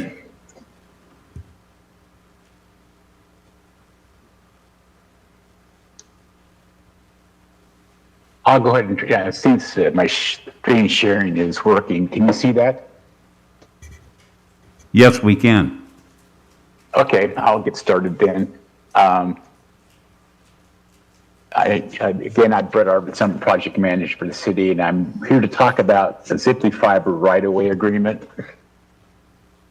To give you some background, Zipley Fiber, which is they're doing business as, their actual name is Northwest Fiber LLC, assumed Frontier Communications assets in the city. You know, many of these activities, Zipley's activities, will take place within the city's right-of-way. And normally we would have a franchise agreement with Zipley to govern these activities. Zipley has not consented to a franchise agreement, and my understanding from the attorneys, that's allowed by state law. So without a franchise agreement, we need an alternate mechanism to regulate activities within the right-of-way. Now, we have many concerns with any utility working in our right-of-way. And kind of things we need to address are, you know, traffic control and public safety. They are doing constructions, and so we need to ensure that everything's done properly. Insurance requirements, and of course, you know, Zipley has a large intent right now. We're seeing applications to cover almost 30% of the city. So this is going to be a major impact to the city. So we need to make sure that it's done in a progressive fashion. We're also very concerned about proper protection and restoration of our public facilities during construction. They have a tendency, they have to remove pavement, break up sidewalks and that sort of thing, a lot of things. So we need to make sure that they do that properly and everything's put back in the right place. We also have a concern with relocation of facilities without cost upon the city's request.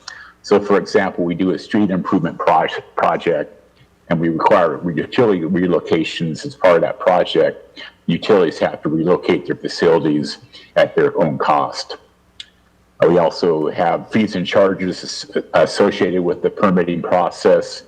And also, we need to make sure there's ultimate responsibility for the facilities located in the right-of-way.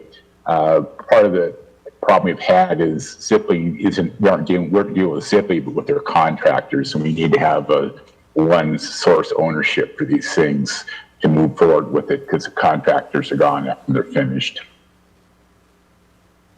So in lieu of a franchise, Zipley has consented to a right-of-way agreement. This agreement addresses the city's concerns that I discussed. This agreement does allow for a one-time administrative charge of $5,586. We will charge them our normal charges per activity, so we do charge per impact, which is either feet or depending on what they're actually doing. So we have our standard rates for that. This agreement does not allow for a franchise fee, so we would normally charge a franchise fee for this, so we don't have that ability in this agreement. Eventually, we will need to change the Oak Harbor Municipal Code to address these type of activities in the future. We've depended on the franchise portions of the Municipal Code to govern these activities, and our right-of-way section doesn't lack the things we have to do, so we will probably move that forward. So anyway, it is recommended that the City Council authorize the mayor to sign a right-of-way agreement with Northwest Fiber, LLC, doing business as Zipley Fiber. Questions? Again, I'd like to, before we turn to council, verify that we've gotten no input from our That's citizens. correct, Mayor. We received no input. Thank you, Julie. We will then turn to City Council for questions. Councilor Servadius. Thank you, Mr. Arvidsson. I don't know if you want this one or Ms. Evans, our attorney, would want it, but they don't want to sign a franchise agreement, and we're waiving our franchise fees. Help me get a better handle on that. I don't want to get a business license, but I do. I mean, so help me get my head around that. Ms. Evans, you're our attorney. Maybe you're the appropriate one to weigh in there. Sure, happy to. It's not that they don't want to pay a franchise fee, is that they don't have to pay a franchise fee because, oh, there I am. Sorry about that. Because they're essentially standing the shoes of a telecom corporation that predated statehood. They have inherited essentially a statewide franchise that exempts them from having to enter into a franchise agreement with local municipalities. It's a rare occurrence that essentially predates any of us here and gives them the right to do whatever they want, because as you can imagine, the telephone lines back in the 18 and early 1900s were highly encouraged to be brought into the state and were given certain rights and privileges. So because Zipley stands in the shoes of an ancient telephone company, now they have certain privileges when they're laying broadband. It doesn't make a lot of sense, but it is in fact the law. All right, thank you for that. So then, Mr. Arvidsson, from a revenue standpoint, what does it look like? I know there's I forget the $5,500 impact fee you showed there. I mean, what does that look like? What are we giving up in lieu of?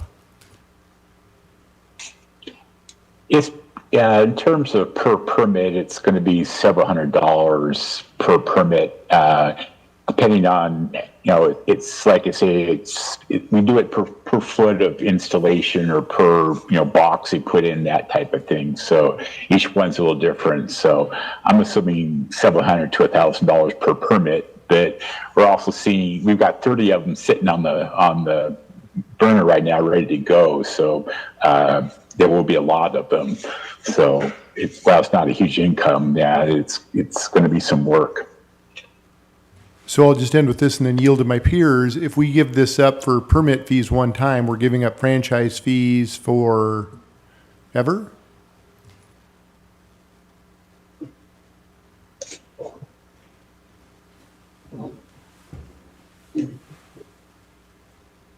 I would defer to Hillary on that one. Yeah, that might be. Sure. We're not giving up franchise fees forever. We're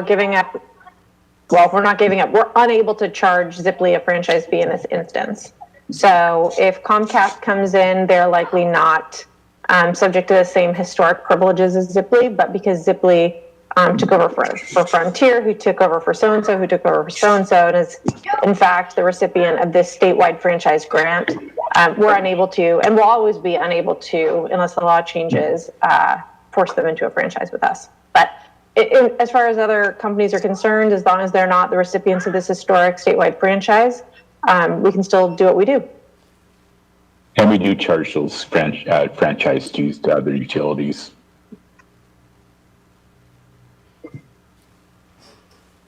Mayor Pro Tem.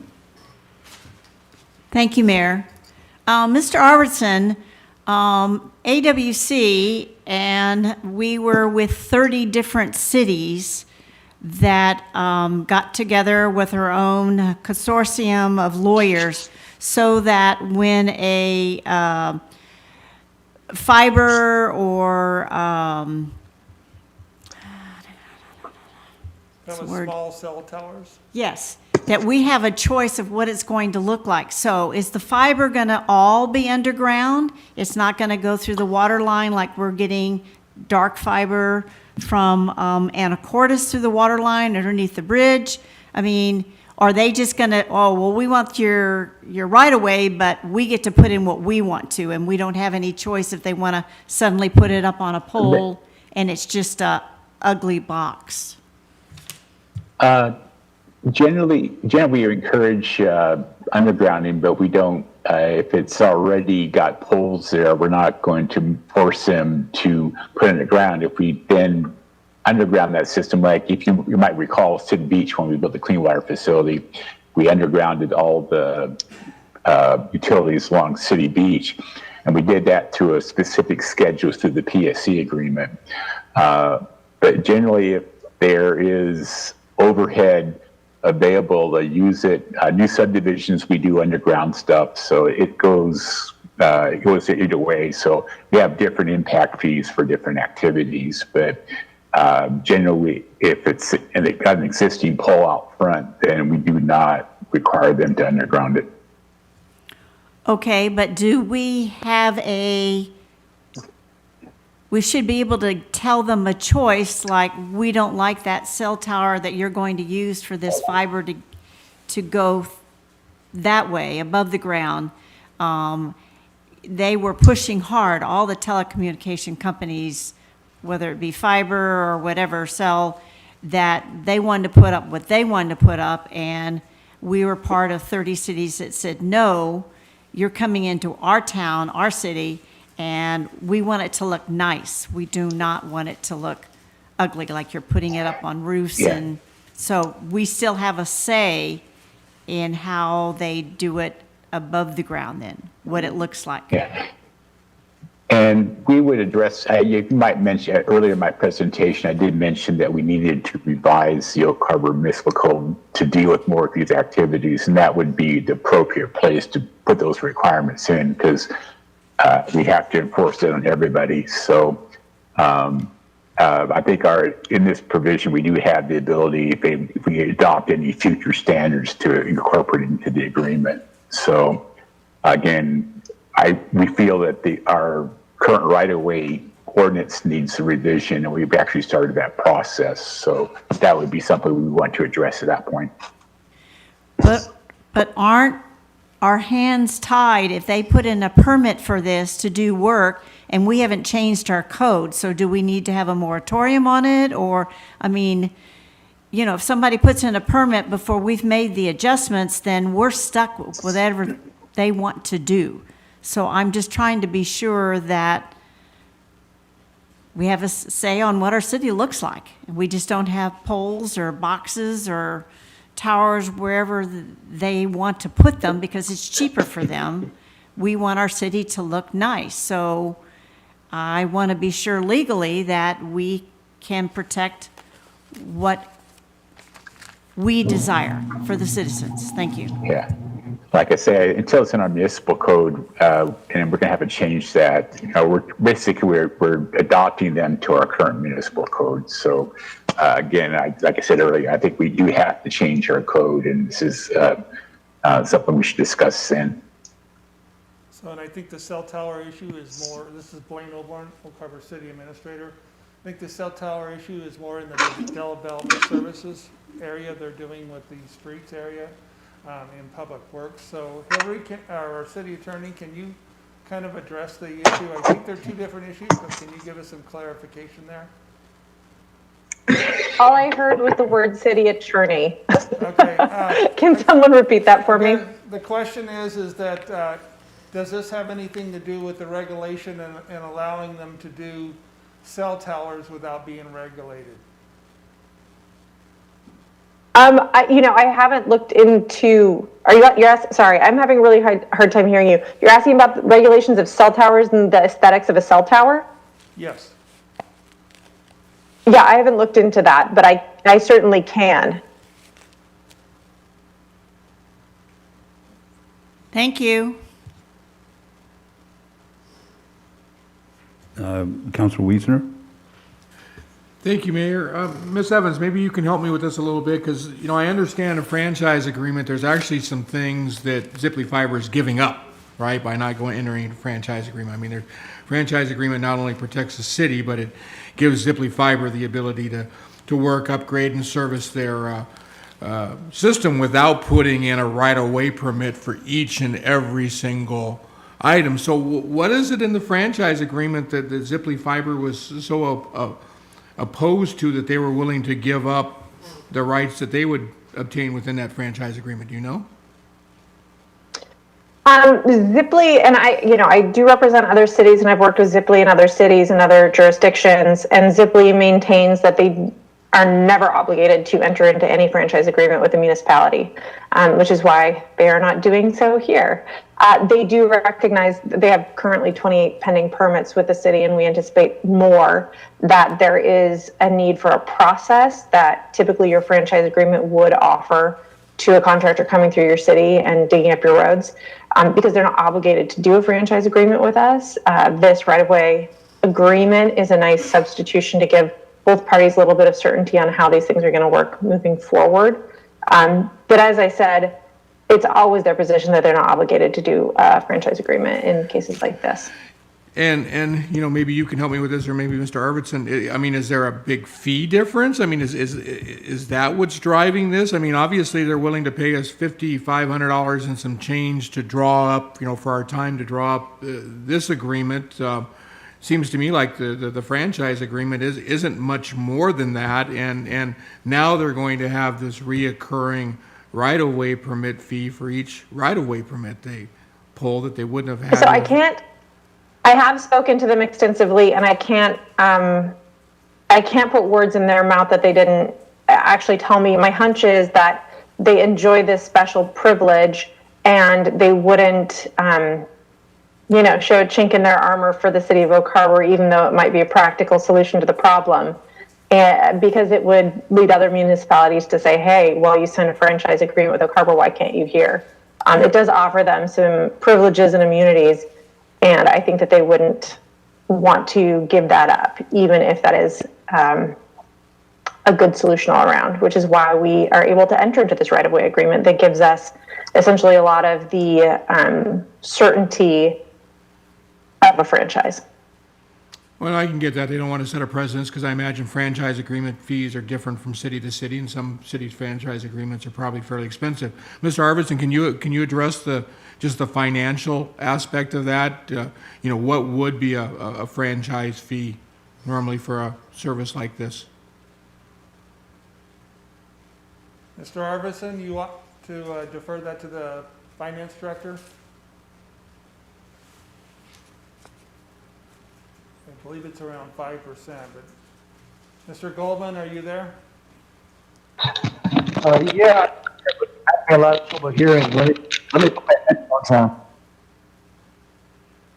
All right. I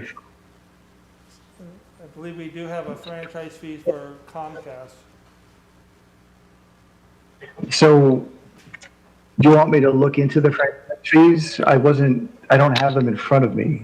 I'm not Well, sure yeah, what the question I'm is. just curious. I mean, it doesn't sound like it's a fight we're going to win, but I just want to make sure. I mean, are we talking about fighting for $5,000? Are we talking about fighting for $500,000 here, right? I mean, there's a big difference.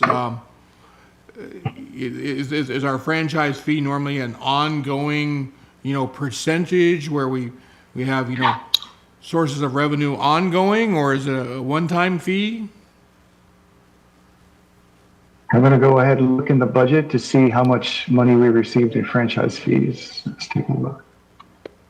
And then I guess the next thought is, in thinking how telecommunication companies work, if there is a franchise fee, do they end up turning around and passing it on to the consumer by charging a franchise fee on their invoice, right? Well, that's what Comcast does. Yeah, I think that's what they do, is they recoup it that way. Again, I'm just curious if we're talking about hundreds of thousands of dollars here, or just what. I mean, obviously the right-of-way permits are going to add up. They're going to have to pay for each of those, which normally would be included in a franchise. But of course, we've got work to process each and every one of those right-of-way permits. Okay, I have franchise fees here. For the year 2021, we have a budget of $250,000 for total franchise fees for the city. And we received, well, the year's not over yet, but we received a good portion of that for the year so far. Last year, we received $234,000 in cable franchise fees. And so currently we have a cable franchise, but Frontier and GTE, which was the predecessor of Frontier, we've never had a franchise agreement with any of those because they're the ones obviously claiming this age-old exemption. Would that be a correct statement? I'm looking at the details now. Yeah, Comcast. We received the franchise fees primarily from Comcast. So this isn't taking any money out of our budget. We're not necessarily losing money. This is just unrealized money that we've never realized with any of the franchises involving our telecommunications, sounds like. I don't see any in here, so I don't see a history of that here. Nope. All right. Thank you, Ms. Goldman. Yeah, to add what you're doing, Yep. I'm also on the broadband action team, BAT it's called, on the county level, and they see this, they have the 28 projects ready to go. Certainly we're not getting the franchise fee, but as far as benefiting the residents in the community, having high-speed internet and having another competitor in competition usually drives down fees. So that would be the positive side. If I was a Ziply person, that's what they would put on us, and on the broadband action team that's trying to improve internet on the island, they kind of see this as holding it back. So us approving this agreement gets it moving forward. So, and I thank our city attorney and staff are working on this and working with and coming up with a solution that's not ideal, but it is a solution that we can move forward so they can increase people's internet and become more competitive in the city. And on the other hand, we can regulate the way that they install in our right of way.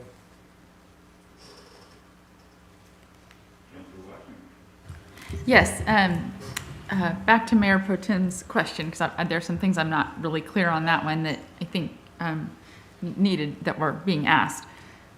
What do, Brett, you mentioned that that you see the boxes and that may be above ground. How big are those boxes? What do they look like? And do they go up high? Do they go down low? You said they go on an existing pole. What are we talking about as far as what our city will see above ground?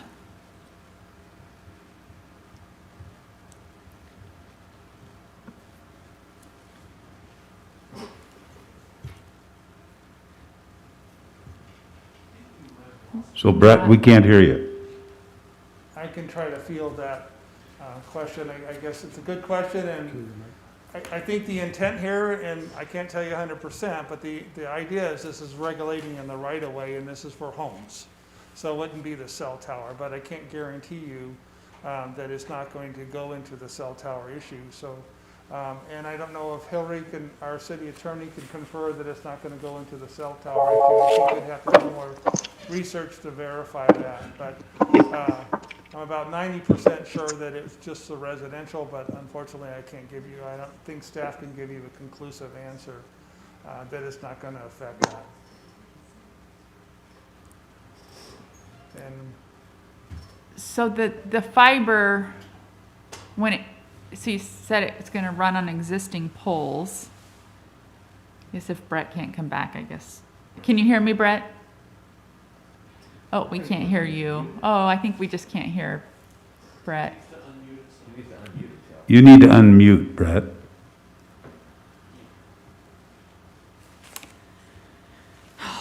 Hey, Brett, you're muted.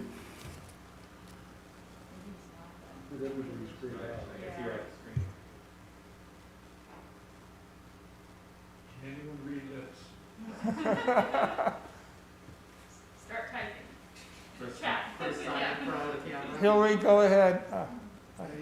Can you hear me now? Oh, there we go. There you go. Yeah, for some reason, I was being locked out. Can you please repeat the question? Yes, thank you. My first question was, you mentioned you have some boxes, or like, so this is going to go on existing towers when it has to go above ground, or however it is. What does that actually look like? Is it just line? You mentioned a box, like I get where Mayor Pro Tem is coming from, because we've had discussions about We actually this. have them all over the city. They're the green telecommunications boxes that you see on the sidewalks and the green spaces. So they're on the ground. They're kind of ubiquitous. We have them all over the city. And they're just a telephone box that, if you look at it close, it just, it's there, and it probably stands, they're usually 3 foot square, and they stand up 3 foot. Okay, so they go on the ground. Yes, they are on the ground. Okay, thank you. That clarifies a lot.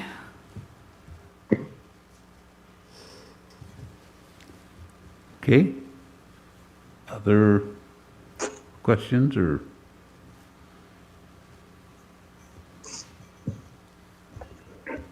I'll make the motion. I move to authorize the mayor to sign a right-of-way agreement with Simply Fiber.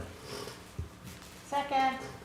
Okay, we got a motion and a second that reads exactly like the recommended action. Motion made by Councilor Stuckey, second by Mayor Pro Tem Munns. Seeing no other input or questions, all in favor signify by raising your hand or saying aye. Aye. Okay, that passes unanimously. Thank you. Thank you very much. We'll move on then at this point to next item on our agenda, which is update on Oak Harbor U-Haul rental facility development. And looks like we've got a couple of updates here. I guess before we do this, I'd like to ask if anybody needs a break. Anybody want a break?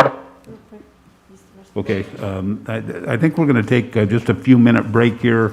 It's been a couple of hours since we got started, and then we'll reconvene at about 8:05.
turn this on. We'll reconvene our meeting after a very short break.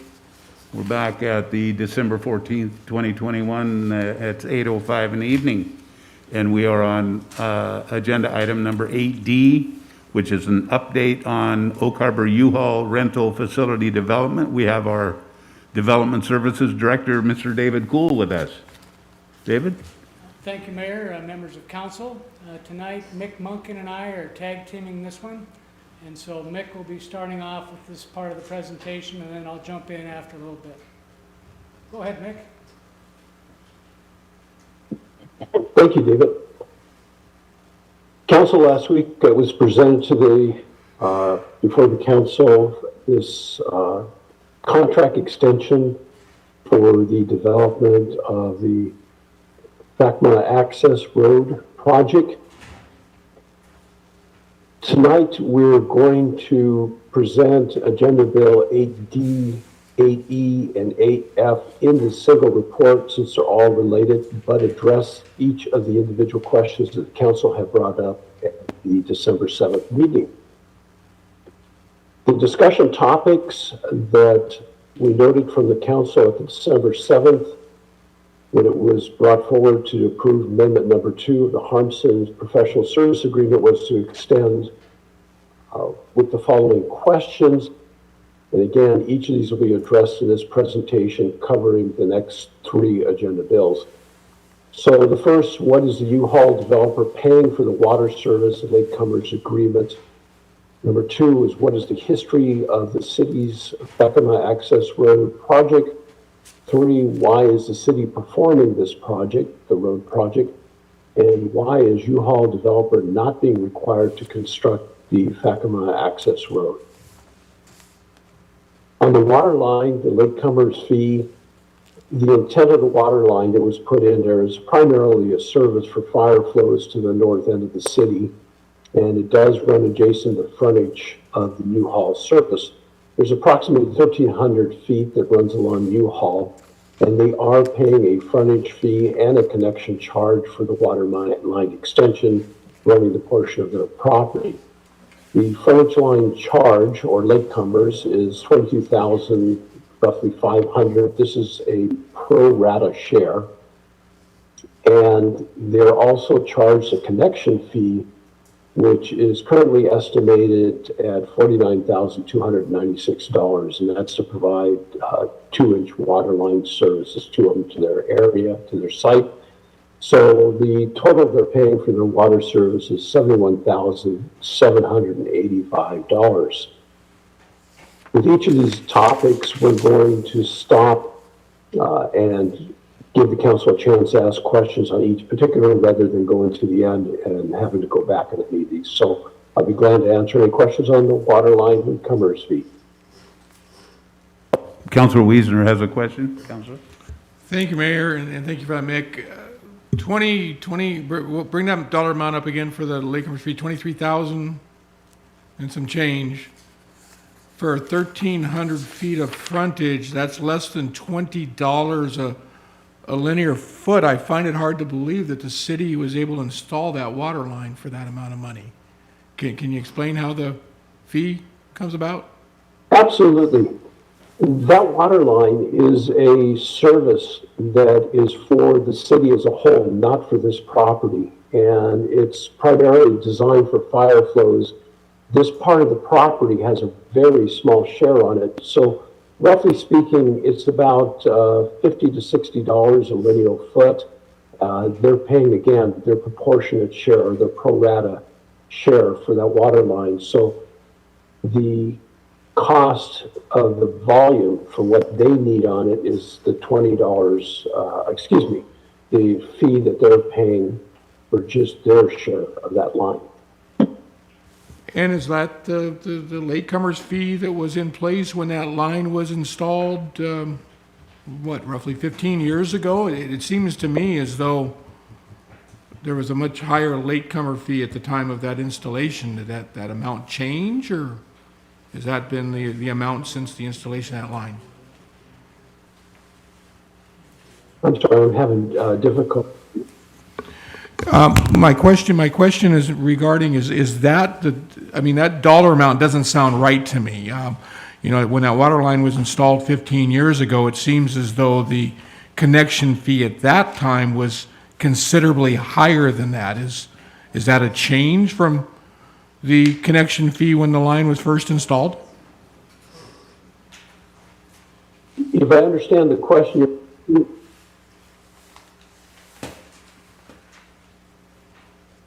I'm sorry, did you complete your question? Yes, I did. And again, it seems to me as though the latecomer's fee at the time that that line was installed 15 years ago was closer to $50 a linear foot for the frontage on the property. It seems to me as though it was close to a $100,000 latecomer fee. Has that changed over the last 15 years? No. Again, no, this hasn't changed. Again, this is a pro rata, apportionate share. This water line, the majority of the cost of the water line is to serve the north end of Oak Harbor, not this property. So their cost is to pay their share of the charge for the service line extension in what service they would need. So when we do a latecomer's fee, the latecomer's is not the entire cost of the pipe. It's for the cost for service that would be put in with their property, that they would need for their property. So again, they pay a portion of that. The rest of it is covered by connection fees that are paid for other businesses and residents. And again, its primary purpose of this water line is for fire flow. And thanks for that history. And I will again say that I was involved heavily in that project 15 years ago. So I do understand the history and why that line was put in, and the pressure zone we were creating for the north end of town, and the loop connection we're making to Altfield to help serve the industrial zone on Goldie Road. I'm just going to again question whether that dollar amount was the dollar amount that was quoted to those properties at the time that that water line was installed. Seems to me like I saw a figure much closer to $100,000 15 years ago that was going to be charged to that property as a latecomer's fee at a time of substantial development. And so I'm just saying, from my memory, I'm just making sure that you guys did look back at the previous annexation agreement. You looked back at the previous latecomers agreement that was put in place when that water line was installed, and this is in fact the same amount. I just want to make sure that we're all clear on that. I don't have the history of where they have the $100,000 on it. The only thing that I can say from experience on this, if they would have been charged, even a few years ago, $100,000, that would have been because they came before the city, and then they would be the latecomer collector to offset their costs so they could recover the $100,000. That would be an extremely high cost for that particular development, just to have that service line that serves outside of their property. So they would have been entitled to, they would be able to collect the latecomer's fee, rather than in this case, the city is collecting a latecomer's fee. Okay, so we'll move on to the next section, but I would suggest, Mick, based on Mr. Weezer's question, that we need to double check that. Nothing wrong with... Okay, we will double check that. Yeah, great. Let's go on to the next section. Thank you, Mayor. David Cool, Development Services Director. I'm going to talk a little bit about the history first, and then the next section I'll talk a little bit about why the city is building the road. So the history on this goes back a little bit. The project need was originally identified in the 2016 comprehensive plan, and that plan was approved by council. And so it was developed for the following reasons. Economic development at that time, we wanted to support and encourage and promote adjacent private properties out in that area, and there are 7 parcels. Also, we wanted to provide access to the city-owned land for the park, which are 4 parcels. And so rather than come off Highway 20, you come off a back road that we're proposing, and so you're not going to have traffic conflicts coming off of Highway 20. Same issue with address the public safety need for coming off Highway 20 for this particular parcel that U-Haul is proposing. It's right there on Highway 20 at a high-speed section. It's 50 miles an hour through that area. Also, there's limited sight distance. If you've gone out there, it's really kind of a tricky area to see around. There's a lot of high conflict things happening out there with the merge lane and a deceleration lane, an acceleration lane, passing lanes. So there's a lot of activity going on out there. Also, there was a fatality there at that area once, and so that's on the record. And so those are a lot of mitigating factors that we need to take into account, and that's why we want to build this road. Also, there's an alternative future north-south circulation route. Once this road gets built, we'll show you in a picture here in a bit to show you how you won't have to get onto Highway 20 from certain areas of those parcels to be able to just stay on this access road. So, thank you, Mick. Next slide, please. This particular slide shows you the history and a timeline. Everything in red is the developer-related projects that have been there for the last several years, and everything in dark blue is what the city has done. So 2016 on the left, as you read across the top, Fdoc Access Road was identified for safety and economic development reasons, and that again was when it was put into the comprehensive plan.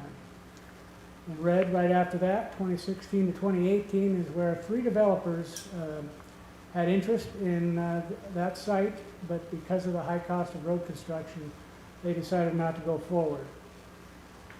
Next up, 2016, the right-of-way on city property was dedicated by City Council. The next up, in 2018, U-Haul investigated the feasibility of land use change out in that area.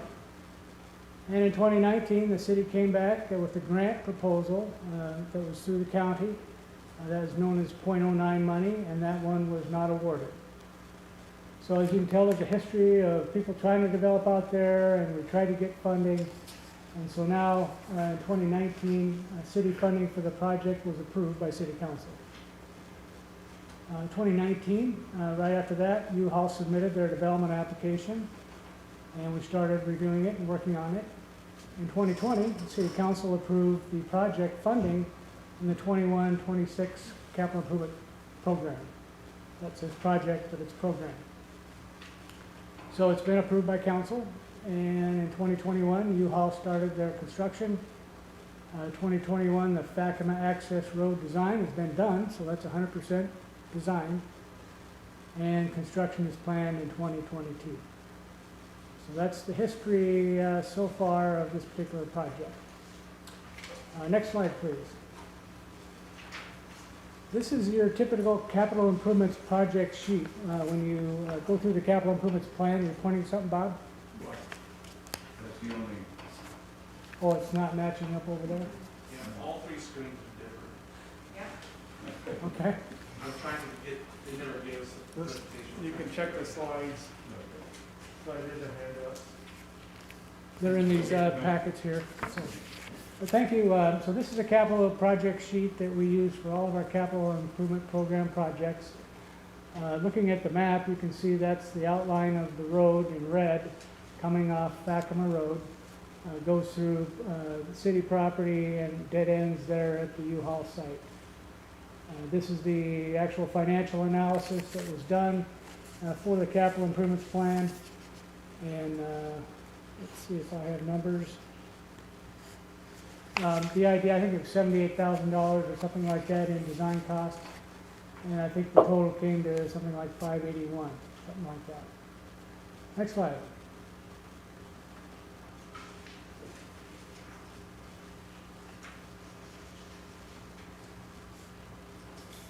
Next slide, please. Thank you.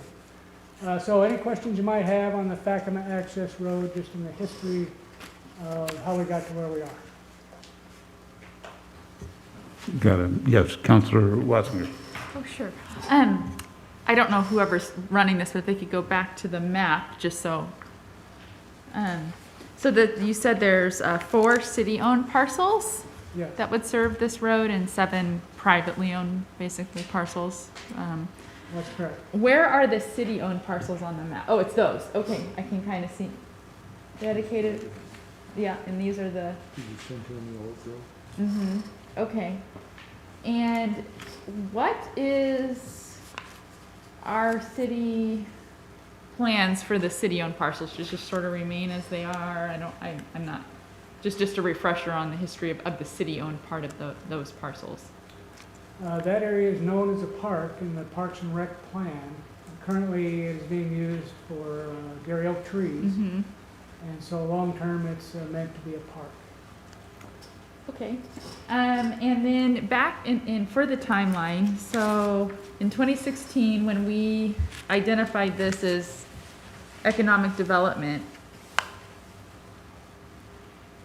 that was a long time ago. I don't even know if maybe I just got on council, or maybe I wasn't yet. What was at that point in time, the 7 privately owned parcels, were they just all different owners, or has it changed hands since then, and how many times, and what sort of, do you know what the history is on that? Were they all different owners? Were they 1, 2, 3, and now they're, I just trying to get a gauge of what happened. Yes. So, Mick, if you could go forward, you have a future access road that has the properties on it. I think about 3 slides forward. It's in our item number 3, but we'll take it as we go. If we can go ahead about 4 slides, it's in your handout too. It looks like this.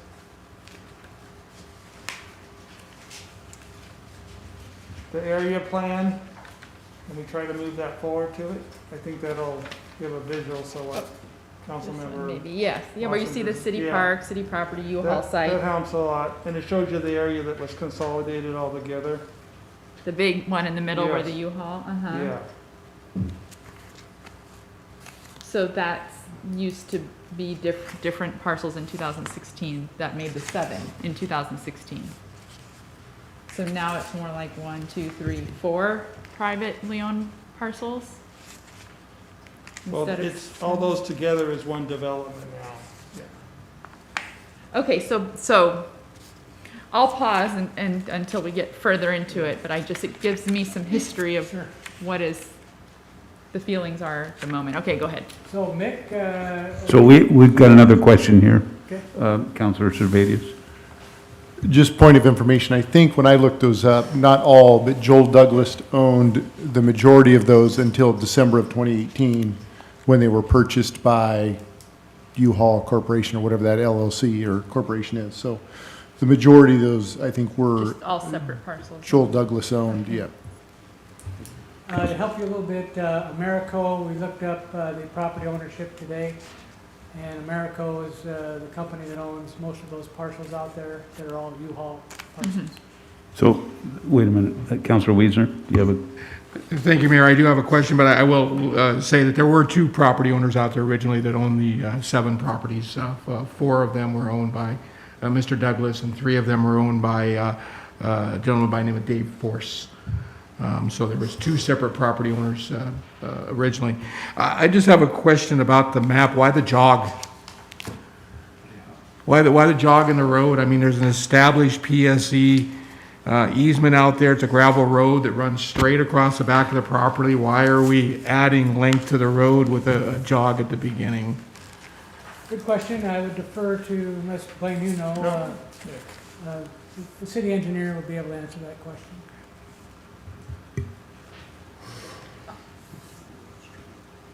If they're still there. He's not there. I'll take a stab at it, because we did have that discussion in it. If you do the map that has the picture on it, they wanted to line up with the road on the other side of it, the north side of it. If you have a picture that looks like this in your packet. Well, that's a residential road. That's Yeah, going they into a wanted to- neighborhood. Why would they we want to wanted line up with it? They wanted to line it up, and then the thinking was to minimize the access and put the road to benefit the other property owner on the property line and then jog it back. And that was the original design that's been there for probably since when they designed it. Well, I guess I had just several concerns about that, and one of which is, now we're running a road kind of diagonally through the middle of our property, right? That now kind of makes that corner of the property pretty unusable by running a road right through the middle of it. I mean, future use, what we're going to do for that property, we may find ourselves going, wow, why did we do that to ourselves? And then I guess the other question I have is, we've had problems out in this area with people driving through that oak grove and doing a considerable amount of damage. Now we're going to run a road through the middle of it. Have we put any thought to how we're going to protect our oak grove with people driving down that road and just wanting to take a right turn to the middle of our oak grove? Yeah, I can answer that question. Okay, thank you. Councilmember, this is engineer. We have designed that, the roadway design has taken that into consideration. We have a ditch that is used for both dissuading vehicles from leaving the roadway and for our stormwater treatment. So it's approximately a 2 foot deep ditch with a 2 foot berm on the backside. And that'll traverse down the western side of the road for the entire length of it. And just to go back to your previous question, yes, we aligned the road so we'd be at a four-legged intersection with Whitney, and then swung the path of the road over to the easternmost portion of our property, so we would not have a significant impact on the city-owned property. We were looking to minimize the impact so as to not split up the property as owned by the city. Okay, thank you for that, Alex.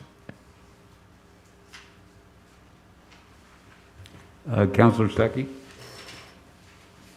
So, thank you, Mayor. I don't know if everyone on the council got a chance to see the video from Hal Hovey, who sent it at about 4 o'clock. He was a member of the Planning Commission in 2017. And the video showed that this was brought up by Steve Powers and himself, and there was a question in regards to why are we doing it? And Steve Powers at that time said, and I quote, "The project would only take place through a grant." I see here on this timeline that it says city funding for project approved by city council. I understand that some members of council here today would have conceivably been the ones to approve city funding at the time. So for those that were on council at the time who did approve this, were you aware that they were purchased by one developer? And also, what was the mentality then to approve city dollars to construct this road? So I don't know how the council is going to feel about, present a question to me, I'll turn to council and see if you're interested in answering or trying to remember back to those. Yeah, Councilor Servadius.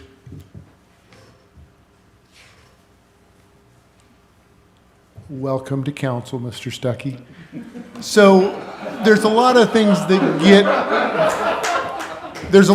will get said by council members or staff, and as new information may come to light, obviously sometimes those opinions or things can change.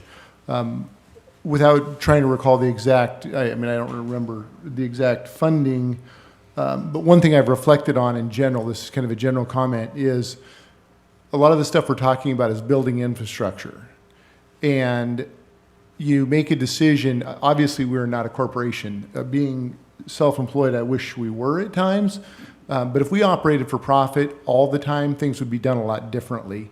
So when we put in infrastructure and we hope to have, to the best of our ability, economic development in this area, an area that's in the APZ, so it's very limited on density and what can really be done there. So it's very limited on what we could do anyway. We put in a road, or we agreed to probably put in a road, and I'd have to go back and watch Mr. Powers' comments, and maybe he probably, I'll take your word for it, that he did make those comments. So we put in the road or the concept of a road to attract development, and then we have a developer come to town that wants to take action. And I don't know that, while I want them to pay their fair share as we would want anyone to pay their fair share, I don't know if we can penalize. It seems like there's a little bit of sentiment to try and penalize someone because they came in and purchased a piece of property and consolidated some properties, eyeballing the advantage of, hey, this road is going to go in. So it seems like, I guess to the best that I can answer it without going back to the economics that were maybe discussed in that meeting was, we decided to put in a road to attract development. We've attracted development. There's dirt being moved out there, and now we're trying to figure out, do we really pay for this road, or do we try and tattoo whoever that developer is? So I can't answer that exactly, but hopefully that's some help. Yeah, I appreciate that, Councilman Servadius. Didn't mean to sound like I'm throwing anyone under the bus. I'm sure 4 or 5 years from now, someone will call me out on a similar decision. So I appreciate you responding to that. So that's the extent of my comments. Thank you. Councillor Watson. Yeah, I'd have to go back to and watch the video and put it in context of where our thinking was. But I can totally see myself thinking this is economic development, and we, for so many years around that time, were so focused on trying to attract businesses and create, that revenue, that sales tax revenue. I can see my focus being there. What I can't see though, well, I totally can see Mr. Power saying that, and we did apply for the .09 funds, and so I would be curious to see what we were hoping or hopeful that would, come through. Again, I'll have to go back and look, but I could see that too, and my question on that, it should be .09 funds, and what is the status of that, and when can we apply for those again, and have we tried since then to do that program? Yeah, that falls into my territory. Some of the things in 2019, and I remember Mr. Powers applying for that. The county said no, and absolutely no, and they didn't feel like it was creating enough jobs. So we didn't apply again. The second time we applied with the marina at the same time in 2019. We went with the marina alone by itself in 2020, got the funding for the boatyard purchase. In 2021, they limited only to broadband, so we weren't eligible. We could bring it back, but based upon the historical issue here, I don't think it's ever going to make it. It has to be approved by the 3 commissioners on the county commission, and they didn't feel that this was sexy enough as maybe a word to use on it, something that was exciting enough. They did approve similar projects like with TSI that had a lot more jobs. They did some infrastructure there. They helped us on other projects, but they didn't feel like this was a high enough priority. It obviously meets the economic area, and that's why staff applied for it. So, and then the answer to the other question is David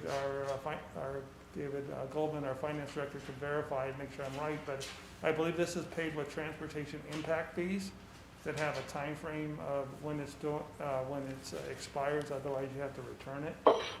If the council wanted to go in another direction, we would have to make sure we defer that to another project, so we'd have to find another expansion of road to do it, but that it is targeted using impact fees, and I believe the original 500,000 and the increase amount is all impact fees, and I think our David Goldman, if we're having connection issues, it doesn't sound like Mick Munkin, our Public Works Director, is hearing this, but if you can verify that I'm correct on that statement, I appreciate it.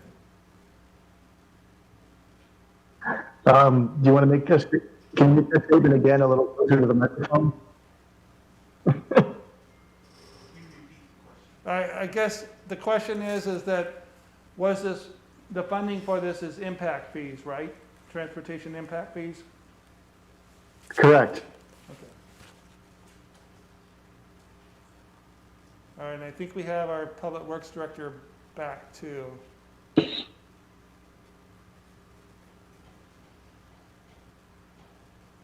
So we have some other things. We're kind of jumping around a little bit, so we can go through the presentation and do some things at the end. Can we move that slide forward, please?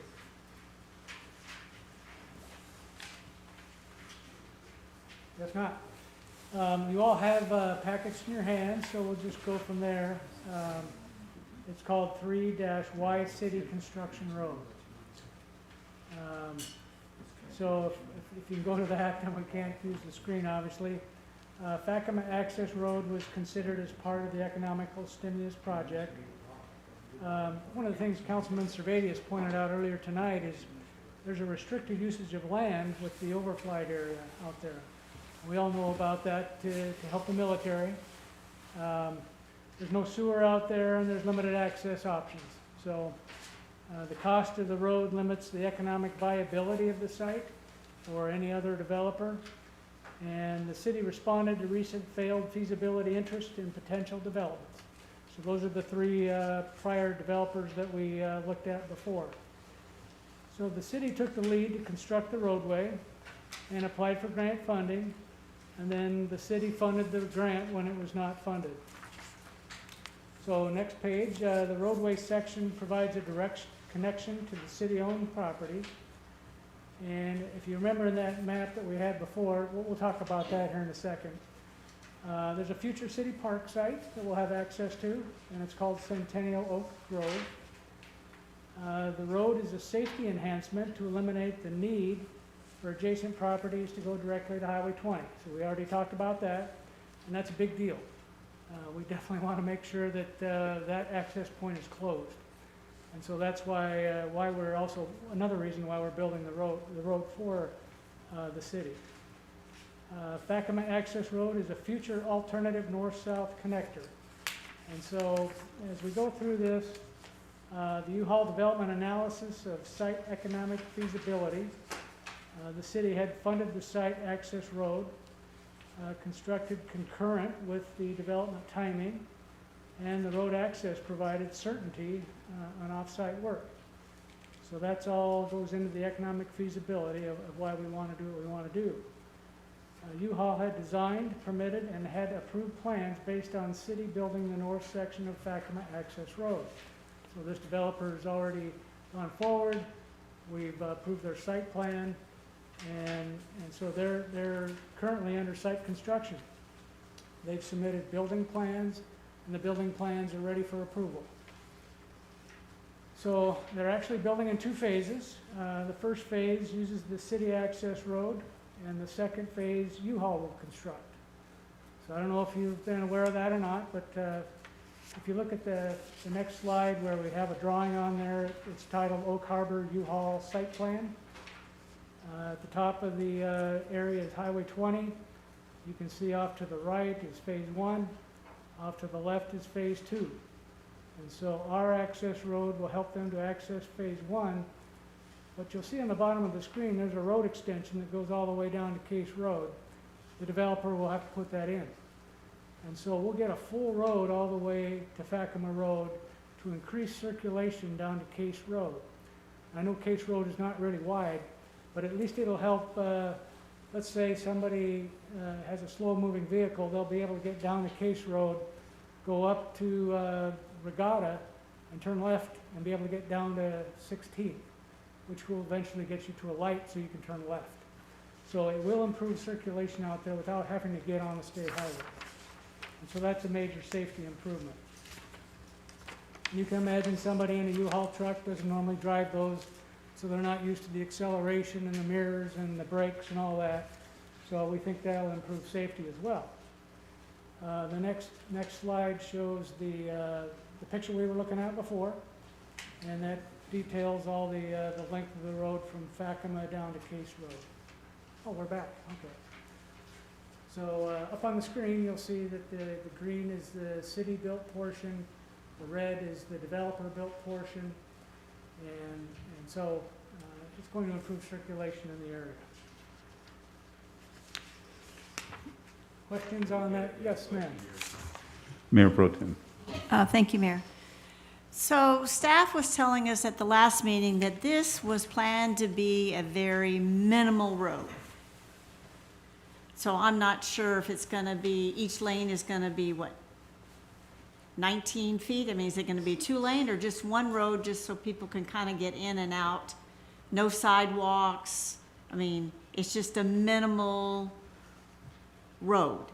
So if the property owner wants something different, he's going to have to pay for the upgrades. That's correct. All right, and so then the portion of the road he is going to put in when he gets ready for that half, will it still be just minimal road or lights going to be going in for safety? I mean, it's country road. I mean, it's, there's nothing there. But there will be. So, I mean, I can remember us wanting to do it because we won the economic development.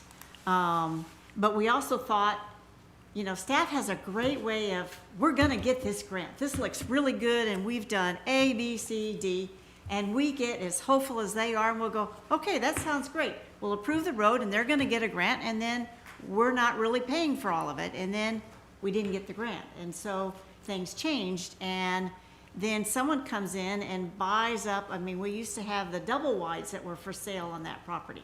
I mean, it's part of it. And so now you've got someone that came in and just connected all the pieces. So it looks like this big tycoon has come in and fleecing the city by having us build a road. And so it's the perception.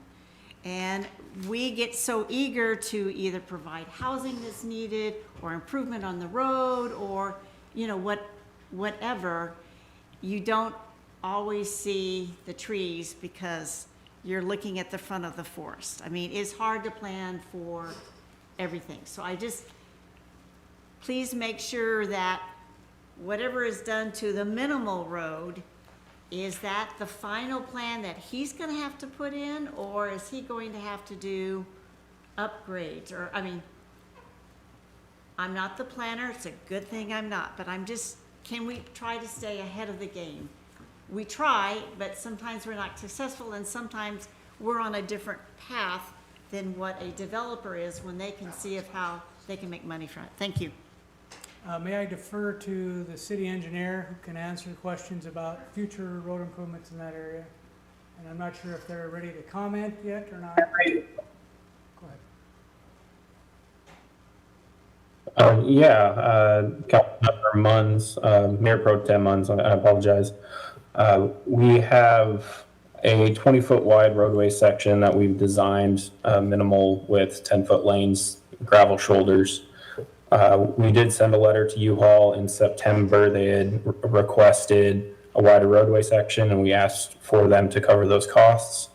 We've been in communication this week and they seem to be open to that. They do know that it will be on their dime to widen that road.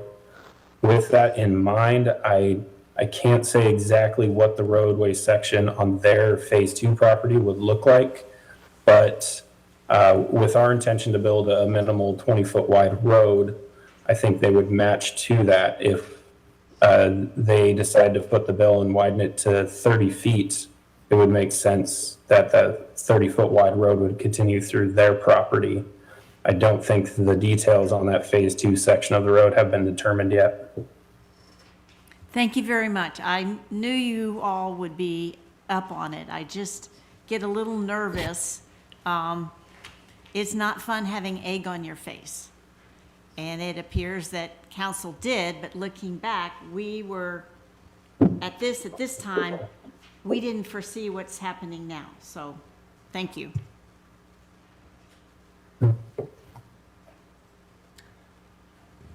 Okay, Councilor Mack?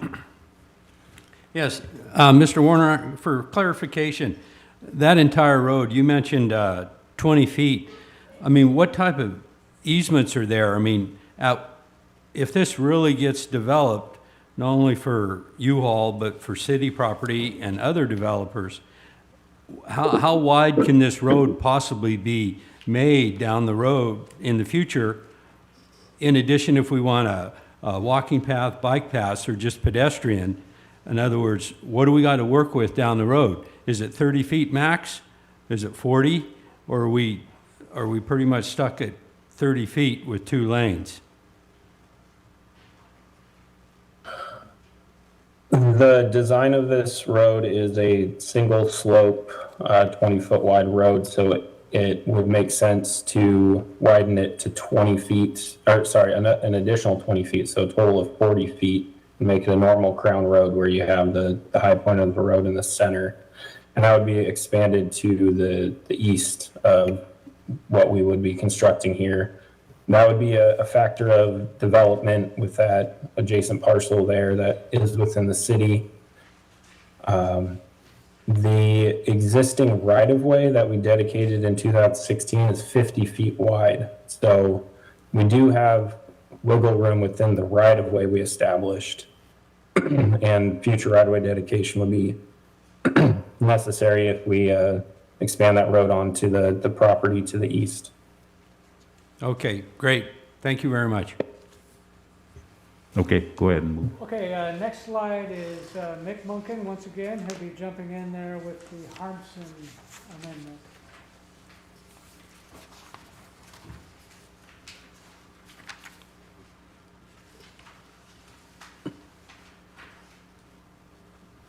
Nick, can you hear them? No, I didn't hear it. I had no sense. Oh, okay. So Mick, you're up. We'll ask to get back on the slideshow. There it is. So council, the final action that was brought in December 7th was the Harmson Amendment number 2. This would allow Harmson, who's currently under the design, they are at 100% completion, or close to 100% completion in the design, which they began in 2020. The specifications are also complete, and this is ready for construction in 2020. Amendment number 2 would extend the contract to the 1 year from now, and this would provide support for the construction of the road. There is no scope or cost change to this contract. It is just a date amendment to the contract. The following actions, if we do proceed on this, is in February 2022, we have a final design package. Although the design is completed, it needs to be assembled. There needs to be final review by the city and approval. That would be at a staff level. And a construction contract would go to add in February of next year. The March or April time period would be when the bids would be open and a recommendation would be provided to council. The council at that time would be able to see the bid proposal with the actual cost that a contractor has provided, and they would have the opportunity to make a decision to award the contract or to reject the contract. If it is awarded, then we would anticipate construction in 2020, and the completion of the project would be in September of the same year. Staff is making a recommendation to authorize the mayor to sign the amendment number 2 with the professional service agreement with Harmson that changes the agreement end date from December 31st of this year to December 31st of next year. And again, there is no cost increase in that. Staff, glad to answer any questions. Thank you, Mr. Monken. So what we've done here, it looks like, is we started with D, and then because of questions and so forth, we went through item number 8E, and now that concludes item number 8F. And so I guess what I'd like to do is make sure at this point that we've not had any other communication with any citizens about this. That's correct, Mayor. We received no public comment on this item. Okay, so then I'll turn it back to council for questions. I'm sorry? Okay, good. You may have received those, council member, but they were not sent to the city. Okay, so the hubby, we didn't receive them, okay. And then, so we've got a member of the, a citizen here that would like to speak to this issue. Well, let's go ahead for 5 more minutes. Go ahead. All right, thank you, Mr. Mayor and council members. Eric Marshall, Southeast Ely Street.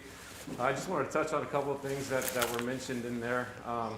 You know, to say that we have to stop access from Highway 20. I mean, if somebody's doing something illegally, you stop it. You don't give them an alternative. If somebody's caught shoplifting, you don't give them the items that they wanted because they shoplifted it. You put a stop to it.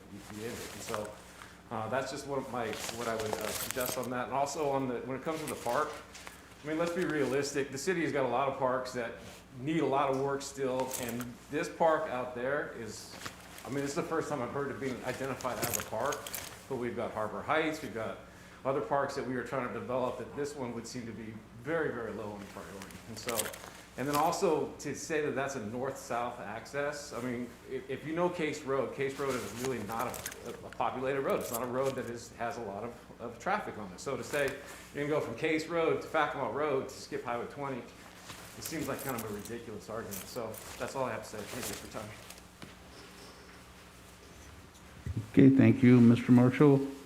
We'll then come back to council. Councilor Wiesner. Thank you. Isn't Case Road a private road? Yes. And so we're going to end up building a road onto a private road that then we're going to have to take on upgrade and maintenance on? I mean, it's an underdeveloped road presently. I just want to make sure I've got this big picture here, right? I mean, is there going to be another cost down the line where you guys are going to be coming to us and saying, oh, well, now we need another $500,000 to enhance Case Road because the developer has built a road onto Case Road and now we have traffic and now it becomes the city's responsibility to enhance that? Can we potentially ask the engineers? Yeah, he's ready to answer. Oh, okay. Mr. Warner. Did you hear Case that? Road is currently a private road. You are correct, Councilmember Wiesner. It is a private road, so that would be definitely a consideration for the future.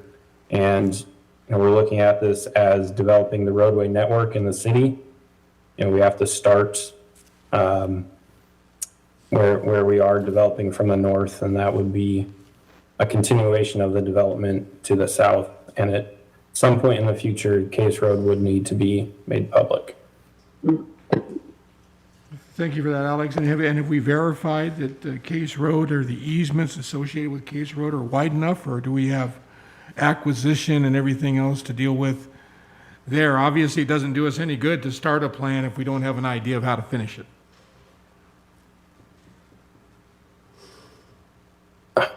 There had been some work done on that by our development review engineer. I don't know off the top of my head, but I can get back to you on that. I would appreciate that, Alex. Thank you. So, and I believe, Alex, that the property has access to Case Road too, as a private developer. So it could go that route and it could possibly remain all private.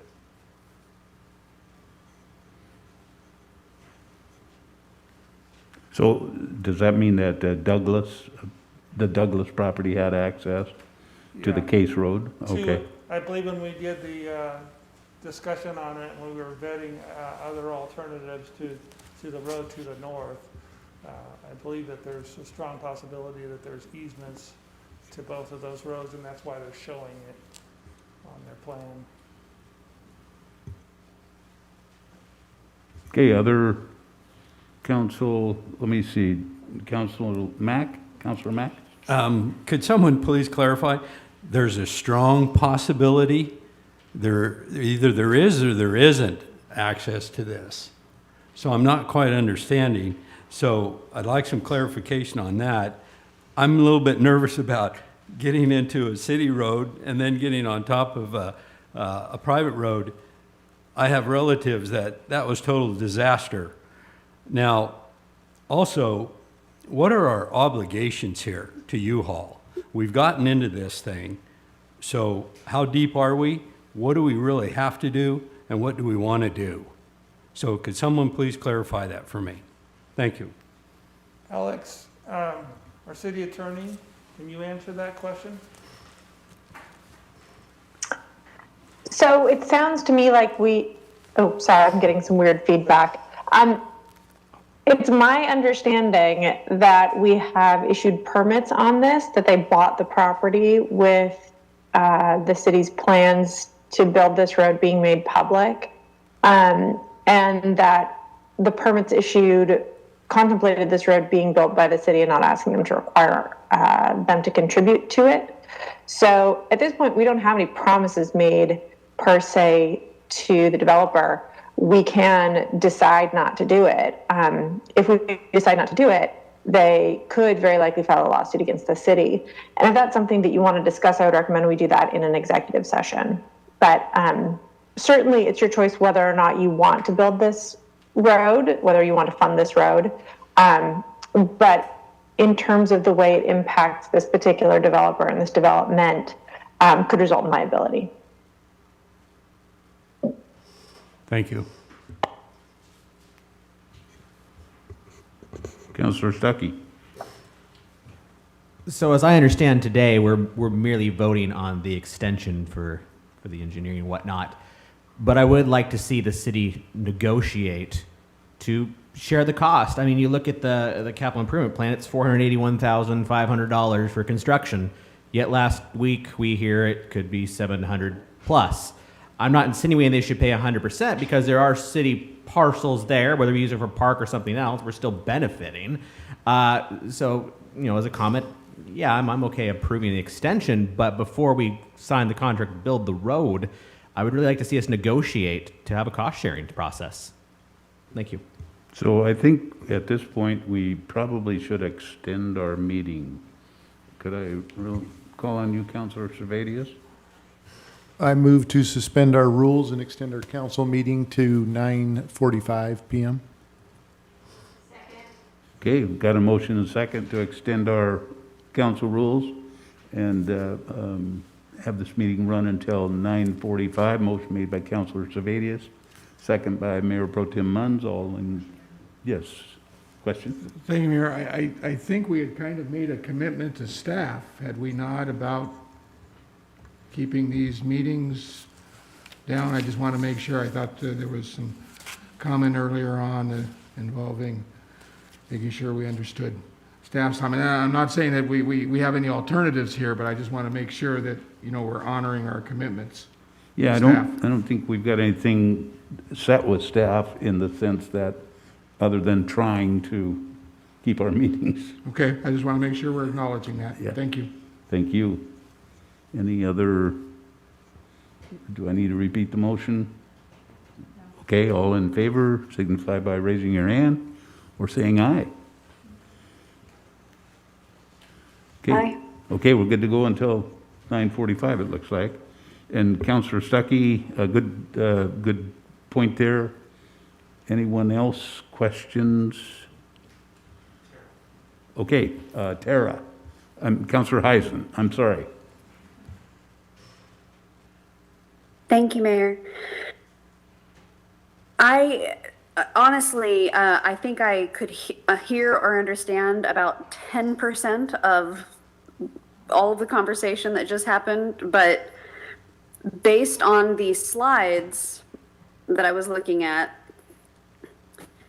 I'm gathering, and someone stop me if I've got this backwards, but I gathered that we are building an extension of road to benefit the city as a whole, the water line, economic development, etc. The part of the road that will be beneficial only to the potential development is the part they are responsible for. That the development is basically predicated on this plan. That we've made a commitment of some kind, or that the development is happening based on the understanding that we will start this road. And do I have that right so far? You do have that correct. Okay, thank you. And you know, there were some good questions about, you know, what our commitment is to the potential developer, you know, what the goal was in building this road, which was to attract economic development, which it sounds like we succeeded in doing that, but we're also stuck with a much higher than anticipated price tag. So I would be interested in we're already in mid-project here. I think that we should probably move forward with the feasibility or whatever the next phase of the project is, and maybe attempt to do some negotiations with the developer. But I think we've kind of backed ourselves into a corner here, since, everyone's plans are based on what we said we would do as a city. So that's kind of where I'm sitting at the moment. Thank you. Thank you, Councilor Heisen. Councilor Wiesner? Thank you, Mayor, and yes, thank you for that, Councilor Heisen and Councilor Stuckey. We certainly do not want to be no matter how we got here, we can look back at retrospect and everything else, but no matter how we got here, we certainly do not want to be the community that says we're going to do something and then doesn't do it. And so I think a lot of us are in line in the fact that we have committed $481,000 to this project. That was the number we've committed, and we probably need to be the city that keeps our commitments, right? And so I think we're kind of giving staff some clear direction here in the fact that, it sounds like we're going to, move forward with this recommended action tonight to allow Harmson to continue with this engineering. But we've got some work to do on the dollar amount for the completed project and to, how that may be divvied up, and that there may be, some needed participation based upon budget constraints, commitments we've made, that hopefully the developer understands that we've got a budget established for this, and that's what we have to work with, there's nothing else there. So if anybody comments, go. Thank you. Oh, I agree completely. I was thinking, just looking at the timeline, real quick, like if we approved the funding in 2018, and it seems like a lot of stuff happened in 2019, and I will spend some more time going back and actually looking exactly when all of this went down, like when when Steve Powers presented it to us way back then, when we didn't get the grant, how that timeline, how we got into this is very intriguing to me, and I don't know all of those details off the top of my head. So I'm curious how the developer, like what he based his, like you're right, like we can say, okay, yeah, we put it in our capital improvement plan, but we haven't approved an actual project yet or an actual bid. Yeah, we have it in our capital improvement plan for 400 and some odd thousand, but if we can't build it for less than $1 million, we might not do it. We can't. We might not have the money. So I'm curious to see that agreement too with the developer and what they're actually counting on. Because we're not just held to pay whatever just because we said we'd build a road. I mean, we can't operate that way. So those are some of my thoughts as well, and I'd like to go back more and look exactly at what we were thinking and what that exact timeline was and how we got into saying that we would build this road is intriguing to me. So thank you. That's all I have. Mayor Pro Tem? Thank you, Mayor. I know that in order for really anything to get done construction-wise, it has to be listed on the CIP. And Development Services, you make a temporary ranking, but if number 12 has a grant and we get it, then we move number 12 up to number 1. So just because it's on the CIP doesn't mean it always gets done. But we need the feasibility study, the engineering to finish to find out, is this really going to stay at the amount we thought or not? So I think our attorney has said that we're not exactly having to do it. We haven't signed that agreement. It's just in our CPI. This is what we'd like to do. This is what we're planning. But if the costs get too much, then no. And we're only building part of the road. If they want the whole road, they're going to have to do it. And I'd like to see if they get a right-of-way or whatever with the Case Road. I mean, someone else negotiated that may have been only for that one person. So I would let Councilman Wiesner make the motion, but to move on with it, let's get it done and then find out where we are. But leave options for us that if we have to pull the plug, we pull the plug. So there you go. Councilor Wiesner. Thank you, Mayor. I move to authorize the mayor to sign amendment number 2 for the professional service agreement with Harmson LLC that changes the agreement end date from December 31st, 2021 to December 31st, 2022. Second.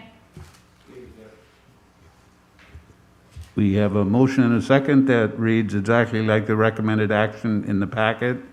Motion made by Councilor Wiesner, second by Councilor Wassinger.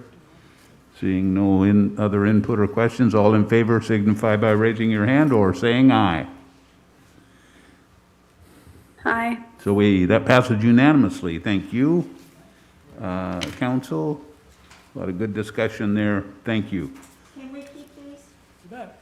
Thank you very much for running them off. I appreciate it very much. Thanks for coming and seeing us. Yeah. Glad to see you. Somebody was paying attention. That's good, yeah. Okay. We'll move on then to our next item. Number 9A, approval of T-Mobile grant application, Main Street Serendipity Lane. And again, we've got our Development Services Director, Mr. Cool, David Cool. Thank you, Mayor and Council. If we could get this item pulled up, I think Mikhail might have it, or someone. This is the Serendipity Lane grant application through T-Mobile. As you remember, the earlier T-Mobile grant, this is the same parameters. Cities of a certain size and of a certain number can apply for up to $50,000 in grant money. So we'll pull this up here in a minute, but we'll show you the concept plan. It was done by a fellow named Ferdinand Johns, who's an architect with Main Street. Retired architect, and he did a real nice drawing for us. And then we've also gone to the next step. We've done a survey where we contracted with a survey company and spent the money up front to make sure we knew exactly where our property is. And so this Serendipity Lane, when we get the picture pulled up, we'll show you it's 20 feet wide and it's the entire length from Bayshore Drive to Pioneer. And the goal is to tie Pioneer to Bayshore and have a good path from where people are shopping downtown to get down to the parks and go back and forth. Currently, you have to walk across an asphalt parking lot that's not attractive. There's an old trash container sitting there. You walk through a lot of cars that are parked on city property. So someone's gone out there and they put curb stops on city property with no permission. And so all this stuff's going to have to be removed. And then we've got a real nice, oh, here's the drawing. Thank you. As you can see, to the right is Pioneer and to the left is Bayshore. And the idea is there was a, right there at Pioneer, several years ago, Main Street built a real nice steel archway. And they had it welded and spent some big money to get that done. But it was designed to be a grand entryway to this future Serendipity Lane. And then it's kind of stalled out for a little while, but Ferdinand has come back and he's given us a concept drawing to show where we can have raised planter beds and a trellis that'll go alongside the buildings, along with landscaping that'll be threaded up through the trellis, and a place for people to have benches where they can sit down and walk throughout the area to be a much more pleasant experience. So to describe this a little further, we've had a couple of things come up. The condo association there on Bayshore contacted me after I sent all the property owners a letter, and they were the only ones that were concerned, but they wanted to make sure that with the tall building that they had and us putting in this new area, that the fire department could get there in an emergency. So I called up Ray Merrill, and Chief Merrill came out and looked at it, and he looked around and said, well, I can get a ladder to the building from anywhere out there. So he felt confident that we could certainly service that building in any emergency that we have. So as you also look at the other design in there, you see the little checkered pattern through there? That's going to be a tinted scored concrete. So the goal is to pull out the asphalt, put in the hard surfacing concrete. That'll be a much nicer touch and stronger and give you a much better appearance. So the landscaping and the tinted concrete, along with the next slide, which will show you the lighting plan, or he's come up with a lighting plan to help light it up at night to make it safer to walk through the area. You can see that it's the trellis is on right along the light post, and it looks like a 90-degree cutoff, so it's not going to damage the night sky. It has a real nice copper top on the wood element. And so what we're really looking forward to is having a nice walkway that has lighting at night so people can get back and forth safely, and landscaping. Obviously with landscaping, we're going to need to water it, and so we've already checked it out, and there's water available in the area. There's also power available in the area. So we'll be able to pull this project off with a couple of complications. And they're not complications for us, but they're complications for the private property owners. As we had this surveyed, we found that 2 of the buildings are actually on our property. And so we're in a little better negotiating position if we need to negotiate anything. Talking to our city attorney, she said the way to fix that is do a boundary line adjustment, but it has to be for compensation because we can't give the property away. And so those kinds of concerns will come up later in our process as we continue to talk about it. The other thing I want to let you know about is the South Shore Property Owners Association, the condos, were worried about access to the back of their building. And so in the previous slide, we showed you how the landscaping is lined up along the buildings. We would simply adjust that slightly so they can get back to the gate area that goes behind their building. And so they could get a hydraulic lift back in there if they needed to do maintenance or painting or any other type of work. So we're willing to compromise and work with them, and we've tried to express that to this group. And so we haven't heard from them again since that original conversation, so they must be amenable to what we're trying to do. So if anything comes up, please direct them to me, and we'll make sure we solve any questions they might have.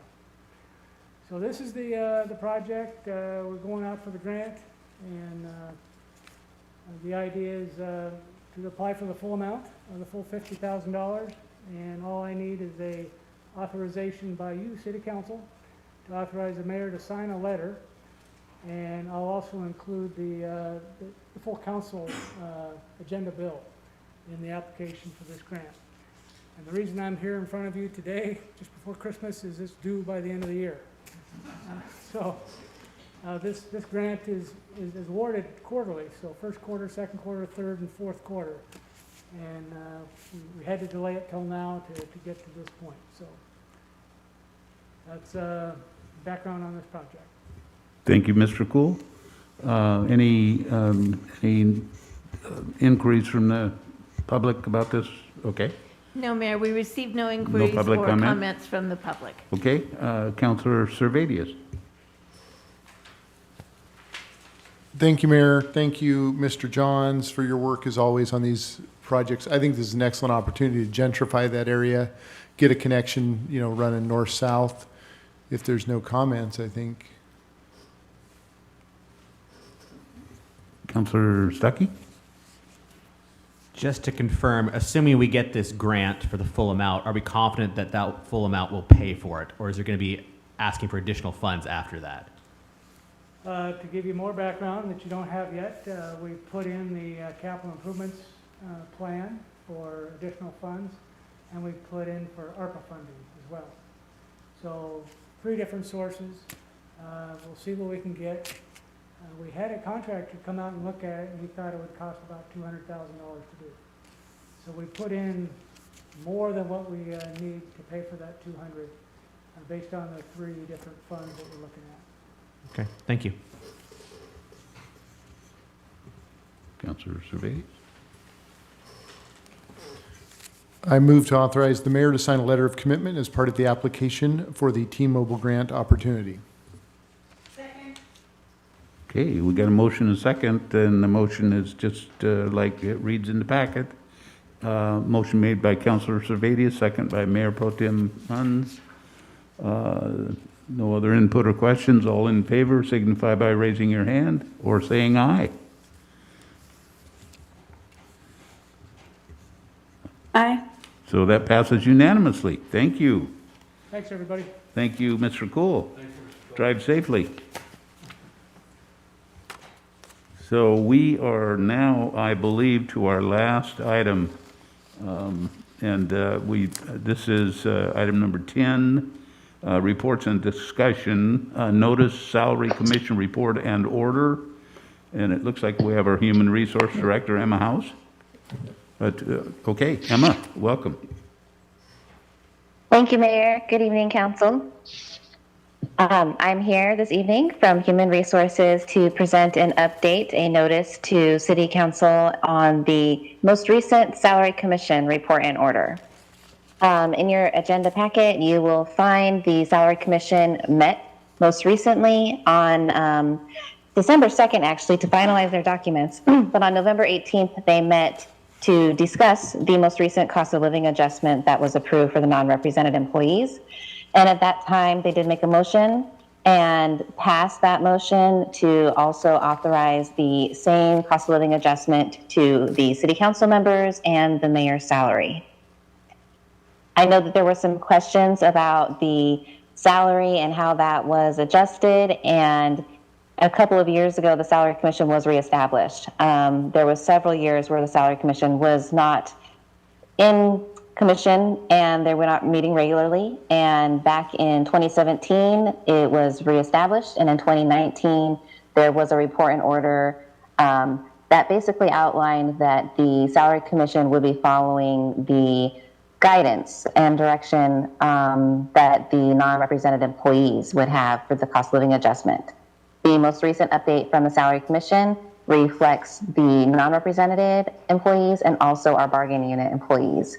So there is more alignment for consistency with all of the citywide adjustments. The new report of order is in your is in your agenda packet, and it also has a history of what the salary has been for the past couple of years when the Salary Commission was reestablished and gave their last report in order. And please let me know if you have any questions or if you would like any additional information. So any questions or input from council at this point? Councilor Stuckey? Just one quick comment, because this is always the stuff that makes great social media fodder when the council hears about the raise going up. If my math is correct, it comes out to about an extra $14 per month per council member. I know. I apologize, but the council mic was muted. Oh, am I muted right now? Okay, now I can hear you. Oh, okay. I'm just pointing out that the amount of the raise for the council is $14 a month, just in case anyone sees that, we're getting a raise. I just want to make it clear that it is definitely minimal. That's all. Mayor Pro Tem.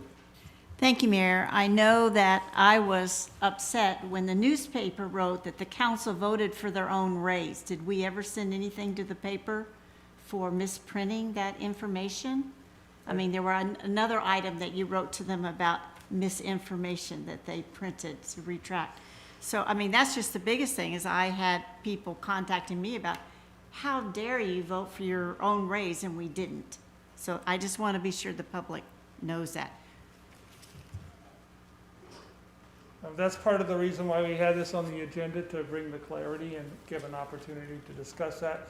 Just a little background, for quite a long time, they had the provision in the order from the Salary Commission tied it to the non-represented employees, which non-represented employees is controlled by the council. So it created this indirect thing. Obviously, the council didn't do that.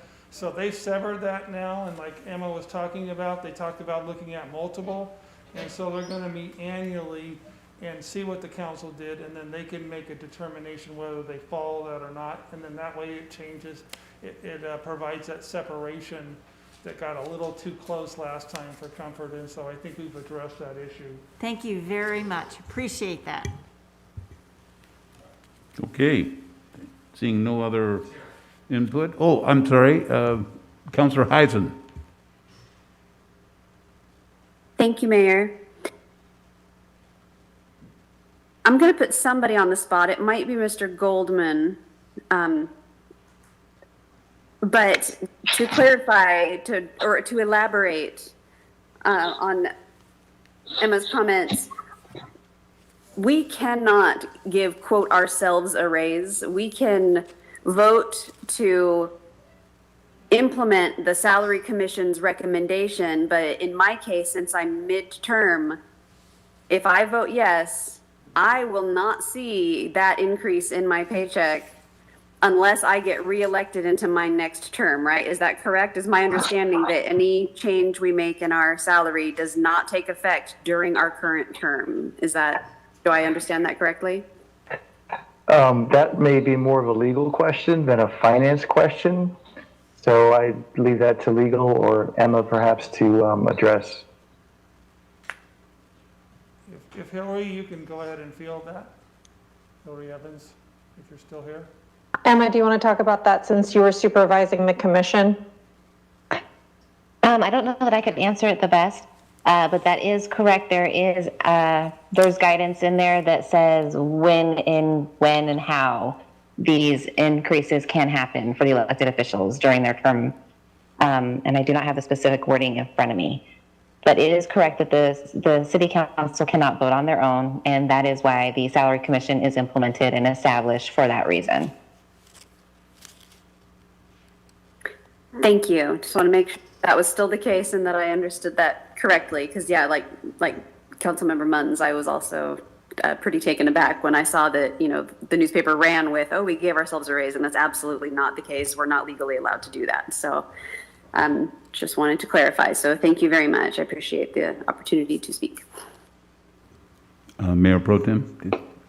Thank you, Mayor. Then somebody better look at my pay stub because I think I got $3 extra on my last pay thing because my husband looked at it and I was still screaming about I did not vote for my own raise. So somebody needs to look at that because he said, well, this makes sense. If you got 2%, then that's $3. So there you go, honey, you got a raise. And I go, I didn't know about it.